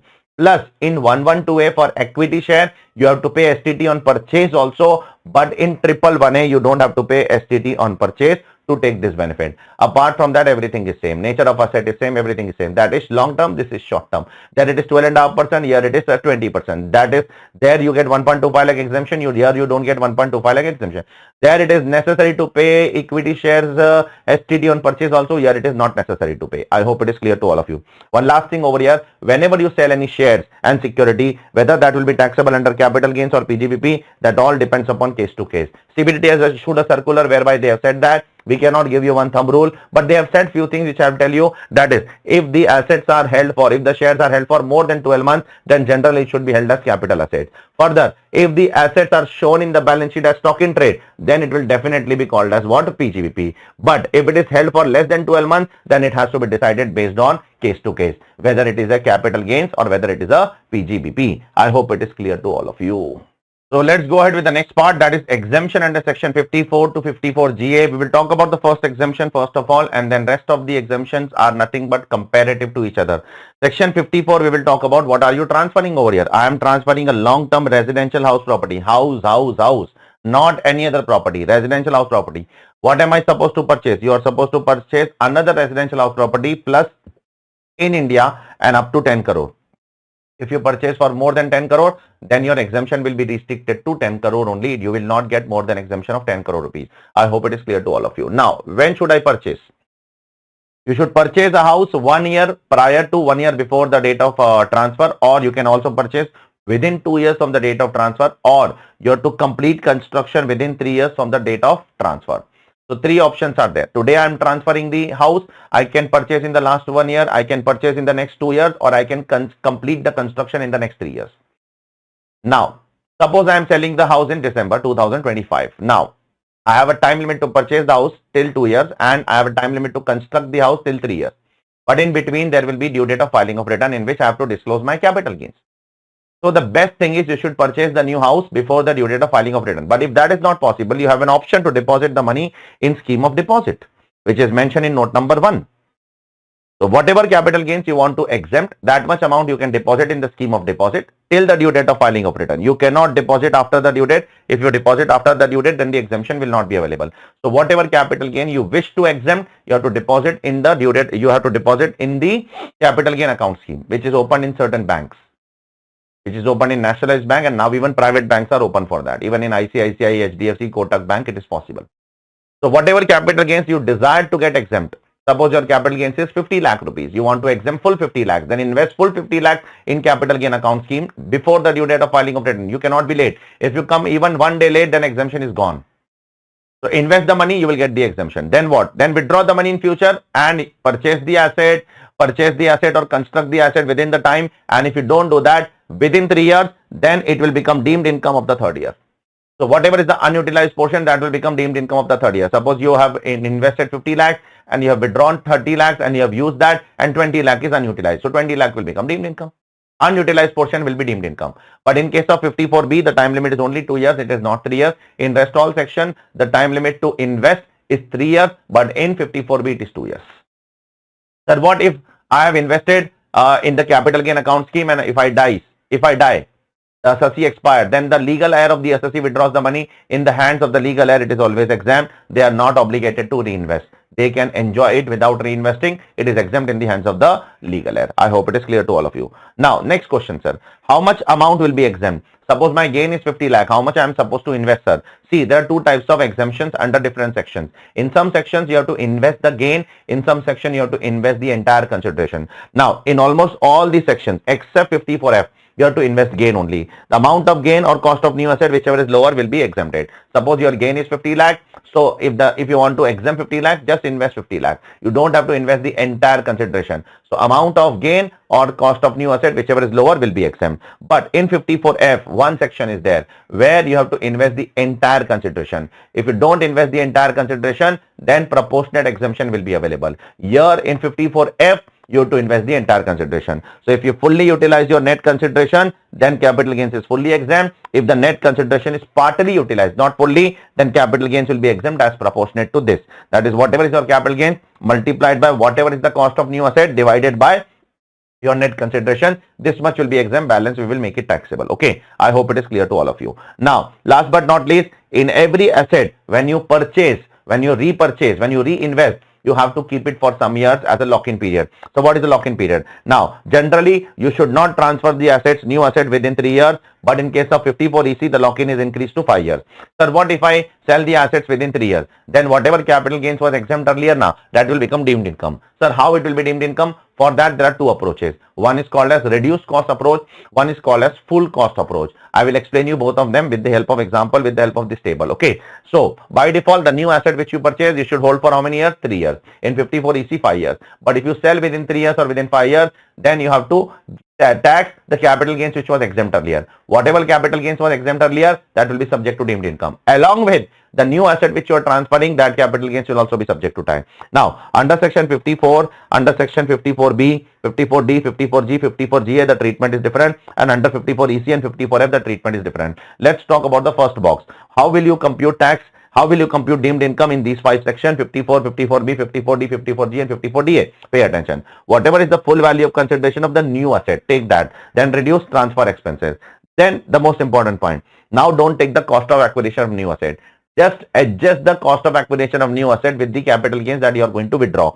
So whatever is the cost of acquisition of the new asset minus whatever exemption claimed earlier which you want to withdraw now, because you are selling within 3 years, you are breaking the promise. So whatever exemption was claimed earlier, that much you reduce from here, and then you show the reduced cost of acquisition, and then cost of improvement of the new house if it is there, and then capital gains will come. Okay. Now in these two sections, 54EC and 54F, what to do? don't reduce from here. In 54 EC and 54 F, you have to show this capital gains exempted earlier, separately add over here. Okay, just check this particular table. FPC of new asset minus transfer expense. Now here you don't take reduced cost, you take full cost. Only the cost of the new asset and the capital gains which you are supposed to withdraw, add separately over here. Sir, what to do in exam? How to remember that? See, it is very simple. Sir, when to follow reduced cost, when to follow full cost? It is very simple. If you are the asset which you are transferring and the asset which you are repurchasing, if the nature of that asset is same, house, land, if it is same, then you should go for what? You should go for reduced cost approach. If the nature of the asset is different, then you should go for full cost approach. You don't have to by heart all these things. I'll show you. This and this is same, therefore reduced cost approach. This and this is same, therefore reduced cost approach. This and this is same, therefore reduced cost approach. This and this is different, therefore full cost approach. This and this is different, therefore full cost approach. This and this is same, therefore reduced cost approach. You can check it this with the entire booklet, that wherever the nature of assets are same, transferring asset and the purchasing asset is same, then you are following reduced cost. If the nature is different, then you are following the full cost. Now one last thing over here is the first section 54F is only 54 is only available to individual and HUF. It is not available to other than individual and HUF. Once I am done with this, I will go to the second section now. In the second section, what are you transferring? You are transferring an urban agricultural land which is used for agriculture purpose at least 2 years. By whom? By assessee himself or by his parents. Either the assessee is using or his parents are using. Now, once you transfer this land, then you have to reinvest in this land within 2 years, purchase another land. Another land can be rural agriculture, both the lands are okay. Even if it is rural, then also it is okay. Even if it is urban, then also it is okay. So if you sell this land, then 54B is there to save you. And if it is compulsorily acquired, then 1037 is there to save you. Okay. I hope it is clear to all of you. So what are you selling? Urban agriculture land. What kind of urban agriculture land? Which you were using for agriculture purpose, or your parents were using for agriculture purpose for at least 2 years. What are you buying? Rural or urban? Both the lands are okay. Now, purchase within 2 years. Rest all is same. 54B exemption scheme of deposit is available. Amount of exemption, you have to invest gain, not consideration. Consideration is only invested in 54F. Lock-in period, same 3 years. Eligible assessee, individual HUF, same. So now the things will be repeated to a great extent. Third section, 54D. You have an industrial land and building which was used by you for industrial purpose at least for 2 years. So you have an industrial land, industrial building which you are using for your business purpose for at least 2 years. Now the government is compulsorily acquiring. You are not selling it. It is compulsorily acquired. So now you have to purchase another land, or you have to construct another building or purchase another building within 3 years. So if your industrial land and building which was used by you for at least 2 years, it is compulsorily acquired, and you purchase the land or purchase the house or purchase the building or construct the building within 3 years, your capital gains will be exempt. Always remember, because it is an industrial land and building, the building capital gains will always be short term because it is a part of block. But the land capital can be long term or short term as the case may be. Rest all provisions are same. If you don't want to buy till 31st July or 31st October, if you don't want to buy, if you don't want to reinvest till the due date of filing of return, you can put the money in capital gain account scheme, withdraw the money later on, and then purchase or construct within 3 years. Then amount of exemption, you have to invest the gain, not the consideration. Lock-in period, same 3 years. Now this is available to all assessees and not only to individuals and HUFs. It is available to everybody. Okay, because industrial land and building can belong to everybody. Now it is not. It has nothing to do with individuals and HUF. Now 54 is one of the most important section of our chapter. Any long-term capital asset, only long-term capital asset. Which long-term capital asset? Only land and building. Shares are not covered here. Jewelry is not covered here. Painting is not covered here. Other assets are not covered here. Only long-term capital asset being land and building. Which land and building? It can be any land and building. It can be agricultural land. It can be commercial land. It can be residential house. It can be commercial office, etc. It has to be land and building, which is long-term. You sell that and within 6 months from the date of transfer. Now here you don't have the time to invest in what? Capital gain account scheme and then withdraw and then again reinvest. All those things are not available here. You have to do what? You have to invest within 6 months in 6 type of bonds. First is NHAI, National Highway Authority of India bond, Rural Electrification Corporation Limited bond, Power Finance Corporation Limited bond, Indian Railway Finance Corporation Limited bond, Housing and Urban Development Corporation Limited bond, and Indian Renewable Energy Development Agency bond. The last 2 bonds are recently inserted in last 1 year. That is the reason we have highlighted in green color. So you have to invest in these bonds within how many months? Within 6 months. You don't have an option to invest in what? In 54EC. Sir, what is the amount of exemption? The amount of exemption is given in note number 4. The maximum amount of exemption in in this section for a particular financial year is up to 50 lakh rupees. 50 lakh rupees per bond? No. All 6 bonds taking together should not exceed 50 lakh rupees. You can invest more than 650 lakh, but the exemption will be restricted to only 50 lakh rupees. You will not get an exemption of more than 50 lakh rupees over here. I hope it is clear to all of you. Then lock-in period. Here the lock-in period is also different, which is given in point number 9. The lock-in period over here is 5 years. For 5 years, you should not transfer these bonds. Plus, for 5 years, you should not take a loan against this bond. You cannot keep these bonds as a security and take a loan also. That is also not allowed for a period of 5 years. So, 5 years, you cannot take loan. For 5 years, you cannot what? You cannot take security. You cannot transfer these bonds. Okay. If you do that, then deemed income will apply as per a reduced cost approach, not full, as per full cost approach, not reduced cost approach, because the buying asset and the selling assets are different over here. Now, one more point I would like to address with respect to this issue in note number 10. Let me tell you this very clearly. This is also a very important issue, so that we will address this here only. Pay attention, please, all of you. Suppose in 2015, in 2010, I purchased an asset. I purchased the land. In 2020, I converted that land into stock in trade. Now, am I liable to tax in 2020? The answer is no. Yes, 2020 will be considered as year of conversion, year of transfer. FMV on the date of conversion would be relevant, but the tax will be charged in the year in which I sell the SIT. So, in 2010, I purchased the land as a capital asset. In 2020, I converted that into SIT. Now it will not be taxable. In 2025, I sold that land as a SIT. Now in this year, in 2025, I will be liable for capital gains as well as PGBP. Now I am computing capital gains, I am computing PGBP. Now I want to reinvest in 54 EC bonds. But the problem is 54 EC bonds says that you have to reinvest within 6 months from the date of transfer. Now the date of transfer gone in 2020 and now the chargeability is happening in 2025. So here the CBDT has given a relaxation in circular number 791 where they have said that for this case, the period of 6 months will be counted from the date of sale of SIT and not from the date of conversion. So the period of reinvestment will be counted. This is very important point. On this, there are questions also. The period of 6 months will be counted from the date of sale of SIT. Date of sale. SIT is sold when? In 2025. From here, 6 months period will be counted for the purpose of reinvestment and not from 2020. I hope it is clear to all of you. Note number 8 is also very important note with respect to a Supreme Court judgment of Ace Builders Limited. Now, suppose I have a building. I am a businessman. I have a building which is 10-year-old back building. Now, that building is a part of block of asset. Now, if I sell that building and if there is a short-term capital gains, can I reinvest in 54 EC and claim exemption? The answer is yes. Now, you will say, sir, 54 EC is only applicable to long-term capital asset. Yes, correct. 54 EC is only applicable to long-term capital asset. See, the block of asset does not talk about the nature of asset. It only talks about the nature of gain. The block says that the block's gain is always short-term. The block does not say that the block's asset is always short-term. Therefore, you need to be very careful with this particular issue that if the asset is a part of block, which is a long-term asset, but the gain is short-term, the asset is long-term, but the gain is short-term, you will be eligible to claim exemption under 54 EC. For 54 EC, you have to check the nature of asset and not the nature of gain. I hope it is clear to all of you. Now, coming back to the discussion, 54 EC. 54 EC is also available to all assessees. Every assessee can claim 54 EC, not only individual and HUF. Now, coming to 54F, which is also a very important section for all of you. What is 54F? You can transfer any long-term capital asset except residential house, residential house, residential house. Apart from residential house, sell everything which is long-term.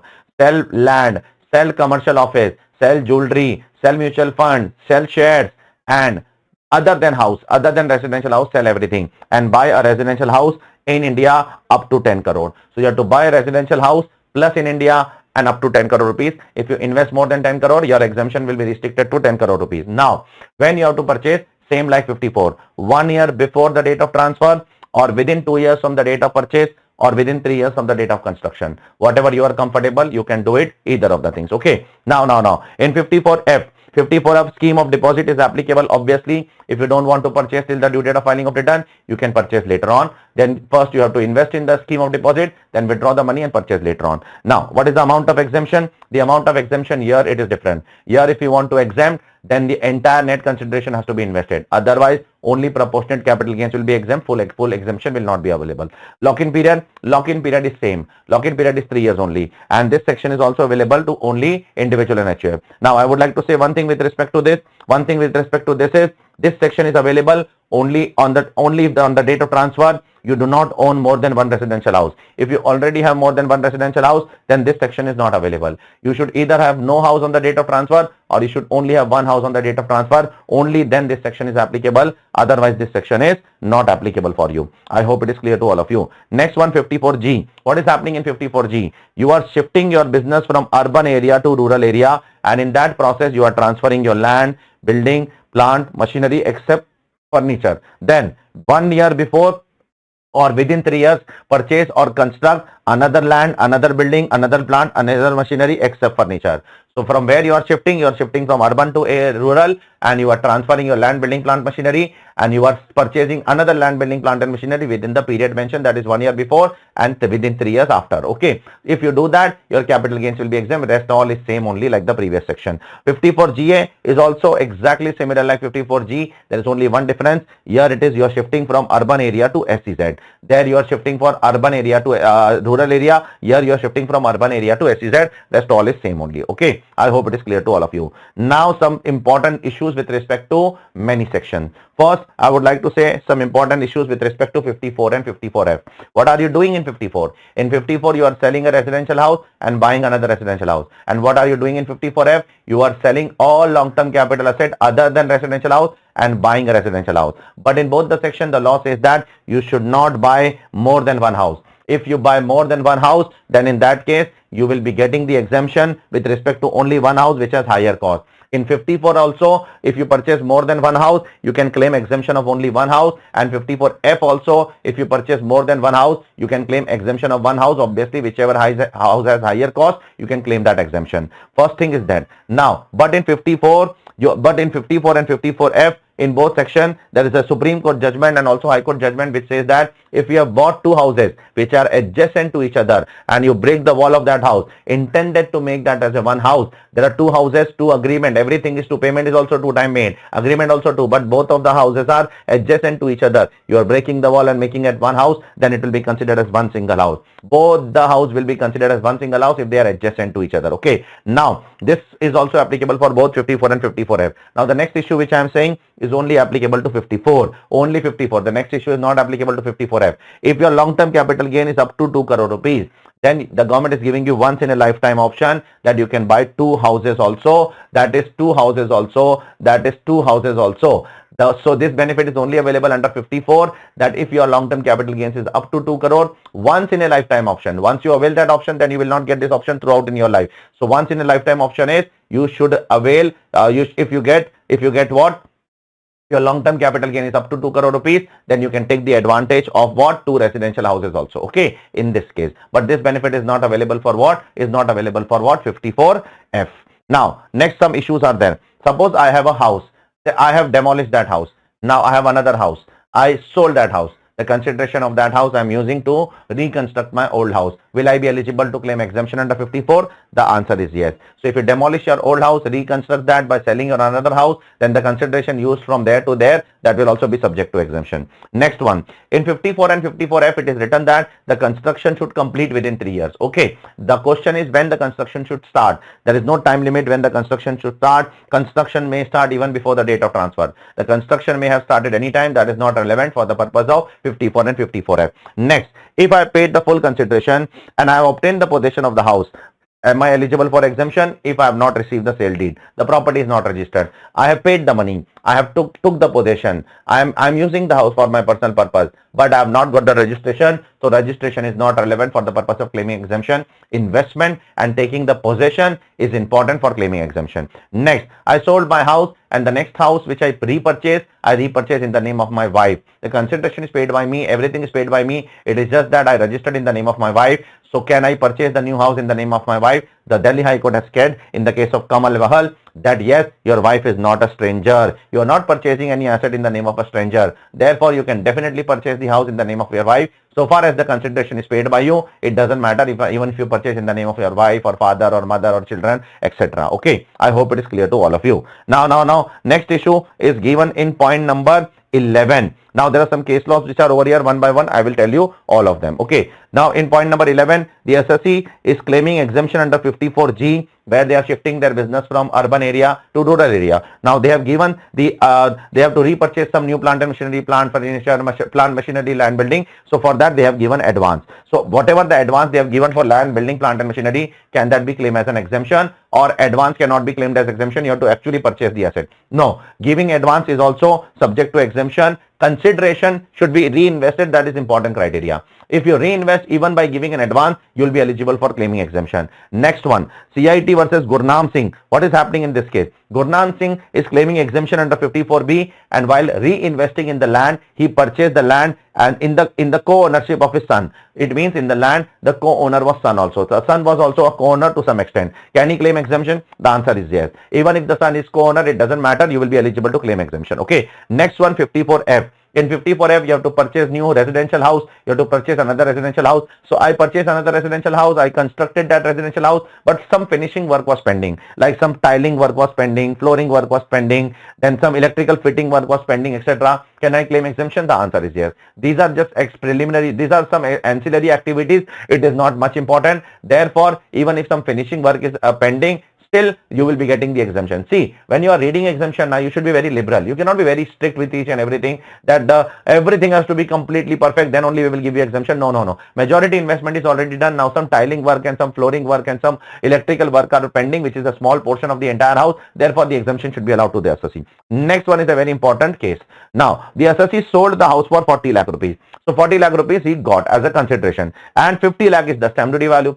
Therefore, what will he take as a full value of consideration? He has to take 50 lakh as a full value of consideration. Now the SSE is reinvesting how much? 47 lakh rupees. Now 47 lakh rupees, from where he is investing? 40 lakh only he has received consideration, but he is investing 47 lakh. So the question is, from where he is getting the remaining 7 lakh? The remaining 7 lakh is definitely not from the consideration, that is from his pocket. So can he claim exemption for the remaining 7 lakh also? The answer is yes. While claiming exemption under 54F, he has to multiply the amount reinvested as 47 lakh and not as 40 lakh. The assessing officer was saying, no. The remaining 7 lakh has not come out of consideration. It has come from his personal saving. It doesn't matter from where it is coming. Therefore, you will be getting exemption for entire 47 lakh. So whatever is the capital gains, that is 12 lakh multiplied by amount reinvested, irrespective of the source. Whether the source is the old asset or the source is the personal saving, it doesn't matter. In both the cases, you will be getting the exemption. And one last thing over here, in 54EC, you have to purchase bonds within 6 months.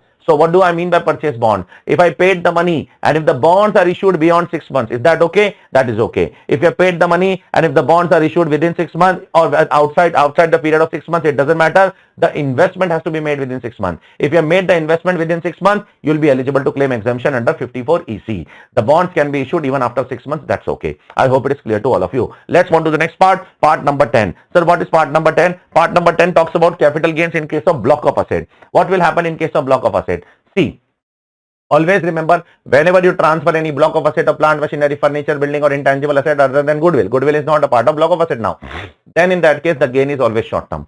Now for that you need to check the status of the block. If entire block is transferred, it means all the quantities are transferred, then 100% gain or loss will come. Either STCG will come or STCL will come.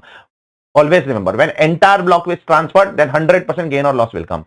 When gain will come? In block of asset, you have to always compare your net concentration with net concentration will be compared with opening WDV of the block plus purchases made during the year. If the concentration is more and the opening WDV and purchase is less, then it is STCG. The concentration is more than opening WDV with unpurchased. But if the concentration is less and the opening WDV and purchase is more, then it will be called as STCL. Okay. So if the entire block is transferred, 100% gain or loss will come. Now if the entire block is not transferred, in the block there are 10 assets. 8 assets are transferred, 2 are still pending. Now you have to check the amount column. If the amount column is becoming negative, amount column will become negative when the concentration is more than the opening WDV and purchase. If the amount column is becoming negative, then it is STCG. And if the amount column is also positive and the quantity column is also not zero, then in that case you can claim depreciation. I hope it is clear to all of you. We have done all these things in great detail and you have done all these things in your articleship and in your CA enter also. Now there are some issues over here which I would like to address one by one. First of all, suppose if an asset is destroyed due to fire, if a block of asset is destroyed due to fire, then what is the treatment?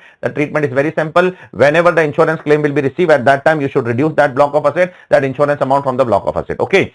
Second, what if I am planning to sell my block of asset and I have taken some advance from you and I have forfeited that advance? Rule is simple. If you are planning to sell your block of asset to someone and you have taken some advance from someone and you have forfeited that advance, the rule is simple. If you have forfeited before 2014, then you have to reduce from the WDV of the asset, and if you are forfeiting after 2014, then you have to take it as an income from other source. This is written in point number 2. Third point I have already explained you just now in 54 EC, that is the AS Builders case law. What is important is the nature of asset and not the nature of gain. Next one is what is reduced from block of asset. Always remember the formula of block of asset in the technical language of the Income Tax Act is opening WDV of the asset plus asset acquired during the previous year minus money payable. It is not using the word sale. It is not using the word sale and all. They are using the word larger phrase, that is money payable. So what is money payable? Money payable means includes any sale, any exchange, any insurance, any salvage, any compensation in respect of asset. Money payable means there has to be some money payable on the asset. If there is no money payable on the asset, it cannot be reduced from the block of asset.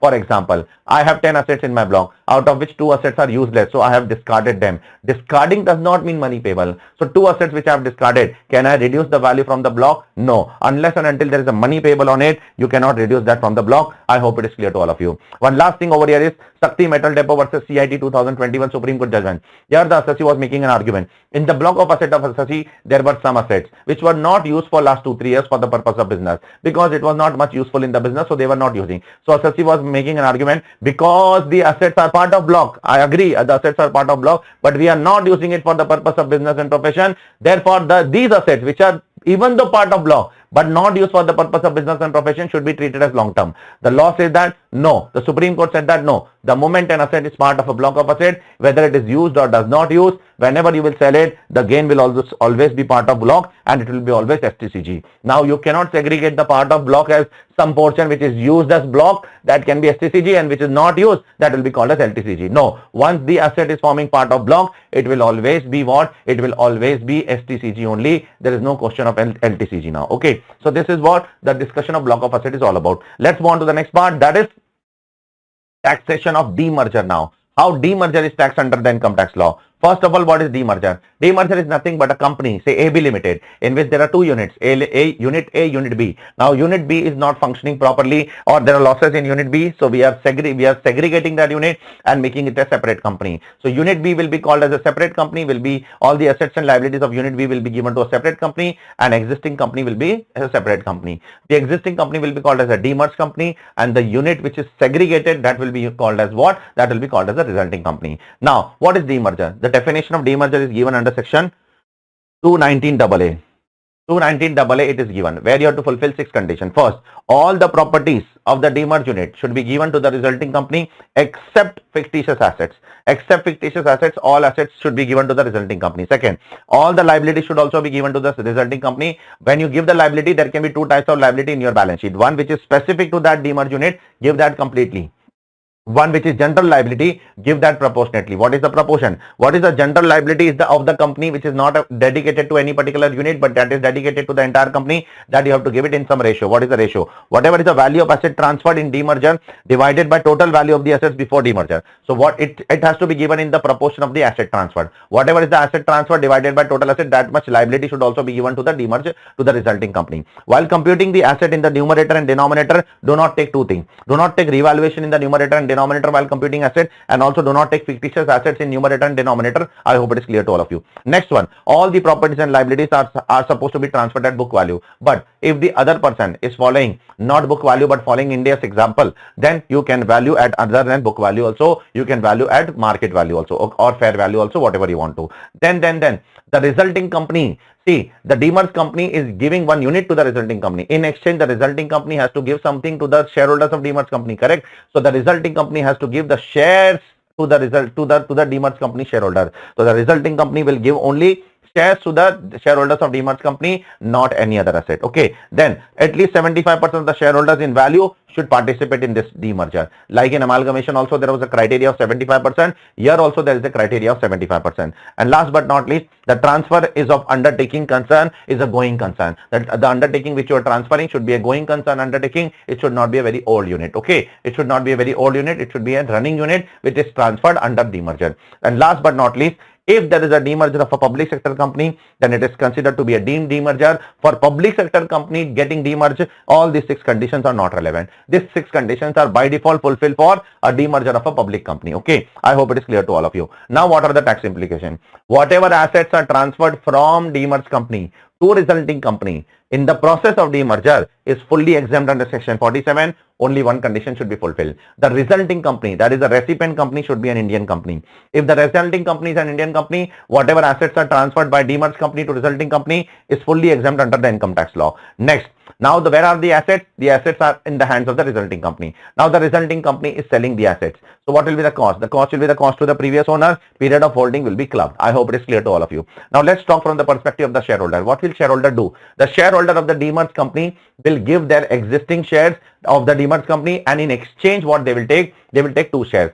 So suppose the paid up value of one share is today 10 rupees. So the shareholder will give the 10 rupee paid up value share to the company back, and in exchange they will take 2 shares. They will split the 2 shares into 2 companies. They will take new shares in the resulting company, and they will also take reduced paid up value shares in the demerged company. So suppose they are taking new shares in the resulting company and one more share they will take, that is reduced shares in the demerged company. If they do so, give share and take 2 shares, then it is also exempt under section 47. Last but not least, now they have 2 shares. One is resulting company share and one is demerged company share. So how this capital gains will be computed now for these 2 shares separately, and how the cost will be computed for these 2 shares separately. So now for that the government has made 49(2)(c) and 49(2)(d). So the law says that the resulting company shares, that is the new company shares, will be computed, cost will be computed as follows. That is the cost of the demerged company share, that is 10 rupee, multiplied by whatever is the net book value of the asset transferred. Net book value of the asset transferred in demerger means net asset minus liability, divided by net worth of the demerger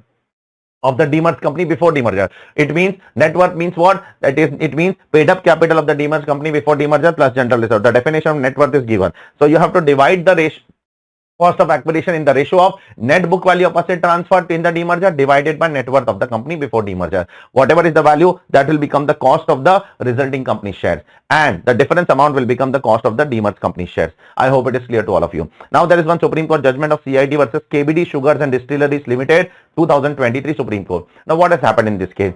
Can a resulting entity set off and carry forward the losses of dysfunctional unit of a demerged unit? And definitely. Suppose the demerged unit is dysfunctional. It is not functioning now, and because there was losses. So can they transfer the losses? Yes, they can carry forward and set off the losses for only balanced number of years. As I have told you earlier, that only balanced number of years losses can be carried forward. Okay, I hope it is clear to all of you. Now next one, part 12, amalgamation of cooperative bank. Let me tell you how this particular section runs. Suppose there is a cooperative bank which is now getting amalgamated with another cooperative bank, or a cooperative bank which is getting amalgamated with a normal bank. So the amalgamating bank is a cooperative bank, but the amalgamated bank can be 2 types of bank. The amalgamated bank can be cooperative bank also, and the amalgamated bank can be a normal bank also, SBI also, HDFC also. Now what will happen with these 4 expenses? What are these 4 expenses? Section 32 depreciation, section 35D preliminary expense, 35DD amalgamation expense, 35DDA VRS expense. What will happen with these 4 expenses? The law says that in case of amalgamation of cooperative bank with another cooperative bank or cooperative bank with a bank, these 4 expenses should be apportioned between both of them. Suppose the amalgamation is happening on 25th of December. So from 1st of April till 24th of December, 1 day prior to the amalgamation, it will be given to the amalgamating cooperative bank, and from 25th December to 31st March, it will be given to the amalgamated cooperative bank. Obviously, in future, it will be given to the amalgamated cooperative bank only. What will happen in the current year? In the current year, you have to segregate between both of them. But this is not what you used to do in case of amalgamation of company. In case of amalgamation of company, now for depreciation, you used to segregate in the current year. But for all other expenses, you used to fully give it to the amalgamated company in the current year. Do you remember that? I have done that interlinking, and I have put that interlinking in the bracket. Again, I am saying here all 4 expenses in the current year will be segregated. In future, amalgamated bank will take. In past, amalgamating bank was taking. But in current year, all 4 expenses here will be segregated between both of them. But in case of amalgamation of company, only depreciation was segregated. Rest 3 was directly given complete in the current year to the amalgamated bank. Now let's talk about what? Let's talk about the tax implication. What is the tax implication? All capital assets transferred from amalgamating bank to the amalgamated bank is fully exempt. Then whatever shares are transferred by the shareholder of the amalgamating cooperative bank, and in exchange whatever shares they have taken in the amalgamated bank, that is also exempt. Check it please. That is also exempt. Just like amalgamation, capital asset transfer exempt, share transferred, share taken is also exempt. Now What about losses? For losses, there is a separate section 72A. Here also, whatever losses are there of what? Of amalgamating bank can be transferred to the amalgamated bank for balance number of years, not for another 8 years, and UID can also be transferred. But here there is a catch. For loss now, only amalgamating cooperative bank to cooperative bank losses can be transferred. If there is a amalgamation of cooperative bank to a normal bank, then losses cannot be transferred. See, this provision is applicable for normal bank also and cooperative bank also. Capital gain exemption is also available for normal bank also and cooperative bank also. But this point, this losses point, is only applicable to cooperative bank to cooperative bank. Losses point is not applicable to cooperative bank to normal bank. I hope it is clear to all of you that I have written over here. That amendment they have failed to make 3 years back. Okay, I don't know whether they have deliberately failed or they have mistakenly failed. That I cannot say. That only our beloved finance minister can explain you. Now, part number 13, ESOP. What is an ESOP? ESOP, nothing but sweat equity shares or employee stock option. An employee joins a company. Then the company gives him some condition to stay in the company, say for 3 years. That period will be called as vesting period. Then the company gives an offer. The employee exercises the option, and then the company allots the share. So what is the important date of taxability and when it will be taxable, that we are going to see here now. Pay attention please, all of you. Suppose the employee joins in 2022 and now the company is saying that you have to work in our company for 3 years, then we will offer you an ESOP at a concessional rate. Suppose in June 2025 the company offered the ESOP. In August the employee exercises the option, and in December the company allots the option. So in June it is offered, in August it is exercised, and in December it is allotted. So you have to take the FMV on the date of exercising the option. Suppose the exercising in the FMV on the date of exercising the option is 100 rupees. Which date is relevant? It is June is not relevant, December is not relevant, but August is relevant. The date on which employee exercises the option, that is relevant. On that date, the share of the FMV of one share is 100 rupees. Now you have to compare how much you are paid. You are paying 40 rupees per share. Therefore, 60 rupees will be considered as perquisite taxable in your hand, and it is taxable. So for determining the amount taxable, you have to consider the FMV on the date of exercising the option. Compare with the amount paid. Difference is considered to be taxable.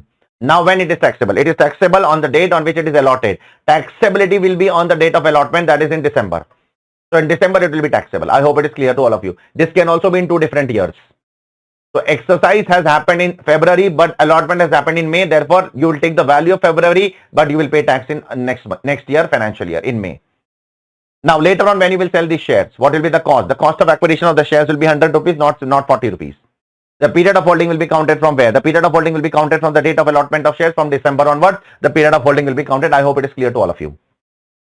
So by default, when the income tax will be charged when the shares are allotted in the year of allotment.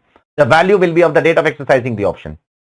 But the taxability is in the year of allotment. I hope it is clear to all of you. Now, there is some deferment of tax for the employees of eligible startup under 80 ISE. If you are an employee of eligible startup 80 ISE, your tax will be computed today only. But it will be deferred to future date. So suppose I am an employee of an eligible startup and I got the shares today in 25-26. So it will be computed today only, but tax will not be taken today. It will be deferred to future date. What is that future date? There are 3 dates which the government has given. Within 14 days from the 3 days, whichever is earlier. Within 14 days from the expiry of 48 months on the end of relevant EY. So in which year it is taxable? It is taxable in previous year 25-26. Therefore, it is assessment year 26-27. Within 4 years from the end of that year is 31st March 2031, and on that 14 days extra. So 14th April 2031 is the first date. Second, within 14 days from the date of sale. So if you sell the shares in 28-29, so whenever you will sell, within 14 days from the date of sale, or within 14 days from the date you ceases to be an employee, whichever is earlier. Whichever is earlier, you have to pay the tax. So here you are getting deferment. Your tax is not paid in the year of allotment, but it is paid in the future year. I hope it is clear to all of you. Now next point, extremely important amendment made by Finance Act 2024, for which I have given you great detail in the class itself. That what is the taxability of buyback? I am a company, you are a shareholder. Suppose if I am buying back your shares and paying you 10 lakh rupees, that 10 lakh rupees is your deemed dividend under 222F. From that you will not get any deduction of any expense, etc. So whatever amount I have purchased from you as a buyback of shares and paid you 10 lakh rupees, that is your deemed income. Plus, if you are a resident shareholder, then I will also deduct TDS at the rate of 10% under section 194. And if you are a non-resident shareholder, then I will deduct TDS under section 195. So buyback has a very simple implication. Buyback is treated as income from other source in the hands of the shareholder. It is as simple as this. So this is income from other source in your hand. Now, second implication, a deemed capital gain calculation. Whatever shares I am buying back, the cost of those shares will become your cost over here, and the sale consideration will always be nil, and therefore this will always be negative, and this you can set off against your other capital gain. For example, you have 10,000 shares which you have purchased for 10 each. Now I am buying back those shares for 10 lakh rupees. So this 10 lakh rupees will be deemed income. Without any deduction on that, 10% TDS will be applicable. But what will happen with this cost of acquisition? This cost of acquisition will be taken over here as 1 lakh rupees, 10,000 into 1. This will always be 0, and this 1 lakh rupees will be allowed as capital loss, long term, short term, as the case may be. You can set off against other capital gains. So two heads of income you have to make calculation always when buyback happens. When buyback happens, one calculation will be under IFOS without any deduction, and second calculation will be under capital gains. I hope it is clear to all of you. And one last but not least, taxation of segregated portfolio. Sir, what is segregated portfolio? This is generally applicable to debt mutual funds. Suppose there is a debt mutual fund over here. Debt mutual fund. This is the balance sheet of a debt mutual fund. They have raised 10 lakh rupees from some persons, from investors. 7 lakh is invested in one debt and 3 lakh is invested in another debt. Now this 3 lakh is becoming bad, or the credit rating of this 3 lakh is reducing. So segregate this 3 lakh debt into separate unit. So this 7 lakh will be called as a main portfolio, and this 3 lakh will be called as segregated portfolio, and the company will give you 2 units, one of segregated portfolio, one of main portfolio, just like what demerger. I am not saying much. The cost of acquisition will also be segregated based on the formula of demerger only. There is nothing great in that, and it's not very important also. So this is what my commitment towards my dear students of full English is getting completed with respect to this chapter, that is capital gains. I hope you all have enjoyed this topic, and I hope you all will continue to watch the lectures live in future also. So till then, take care all of you. Bye.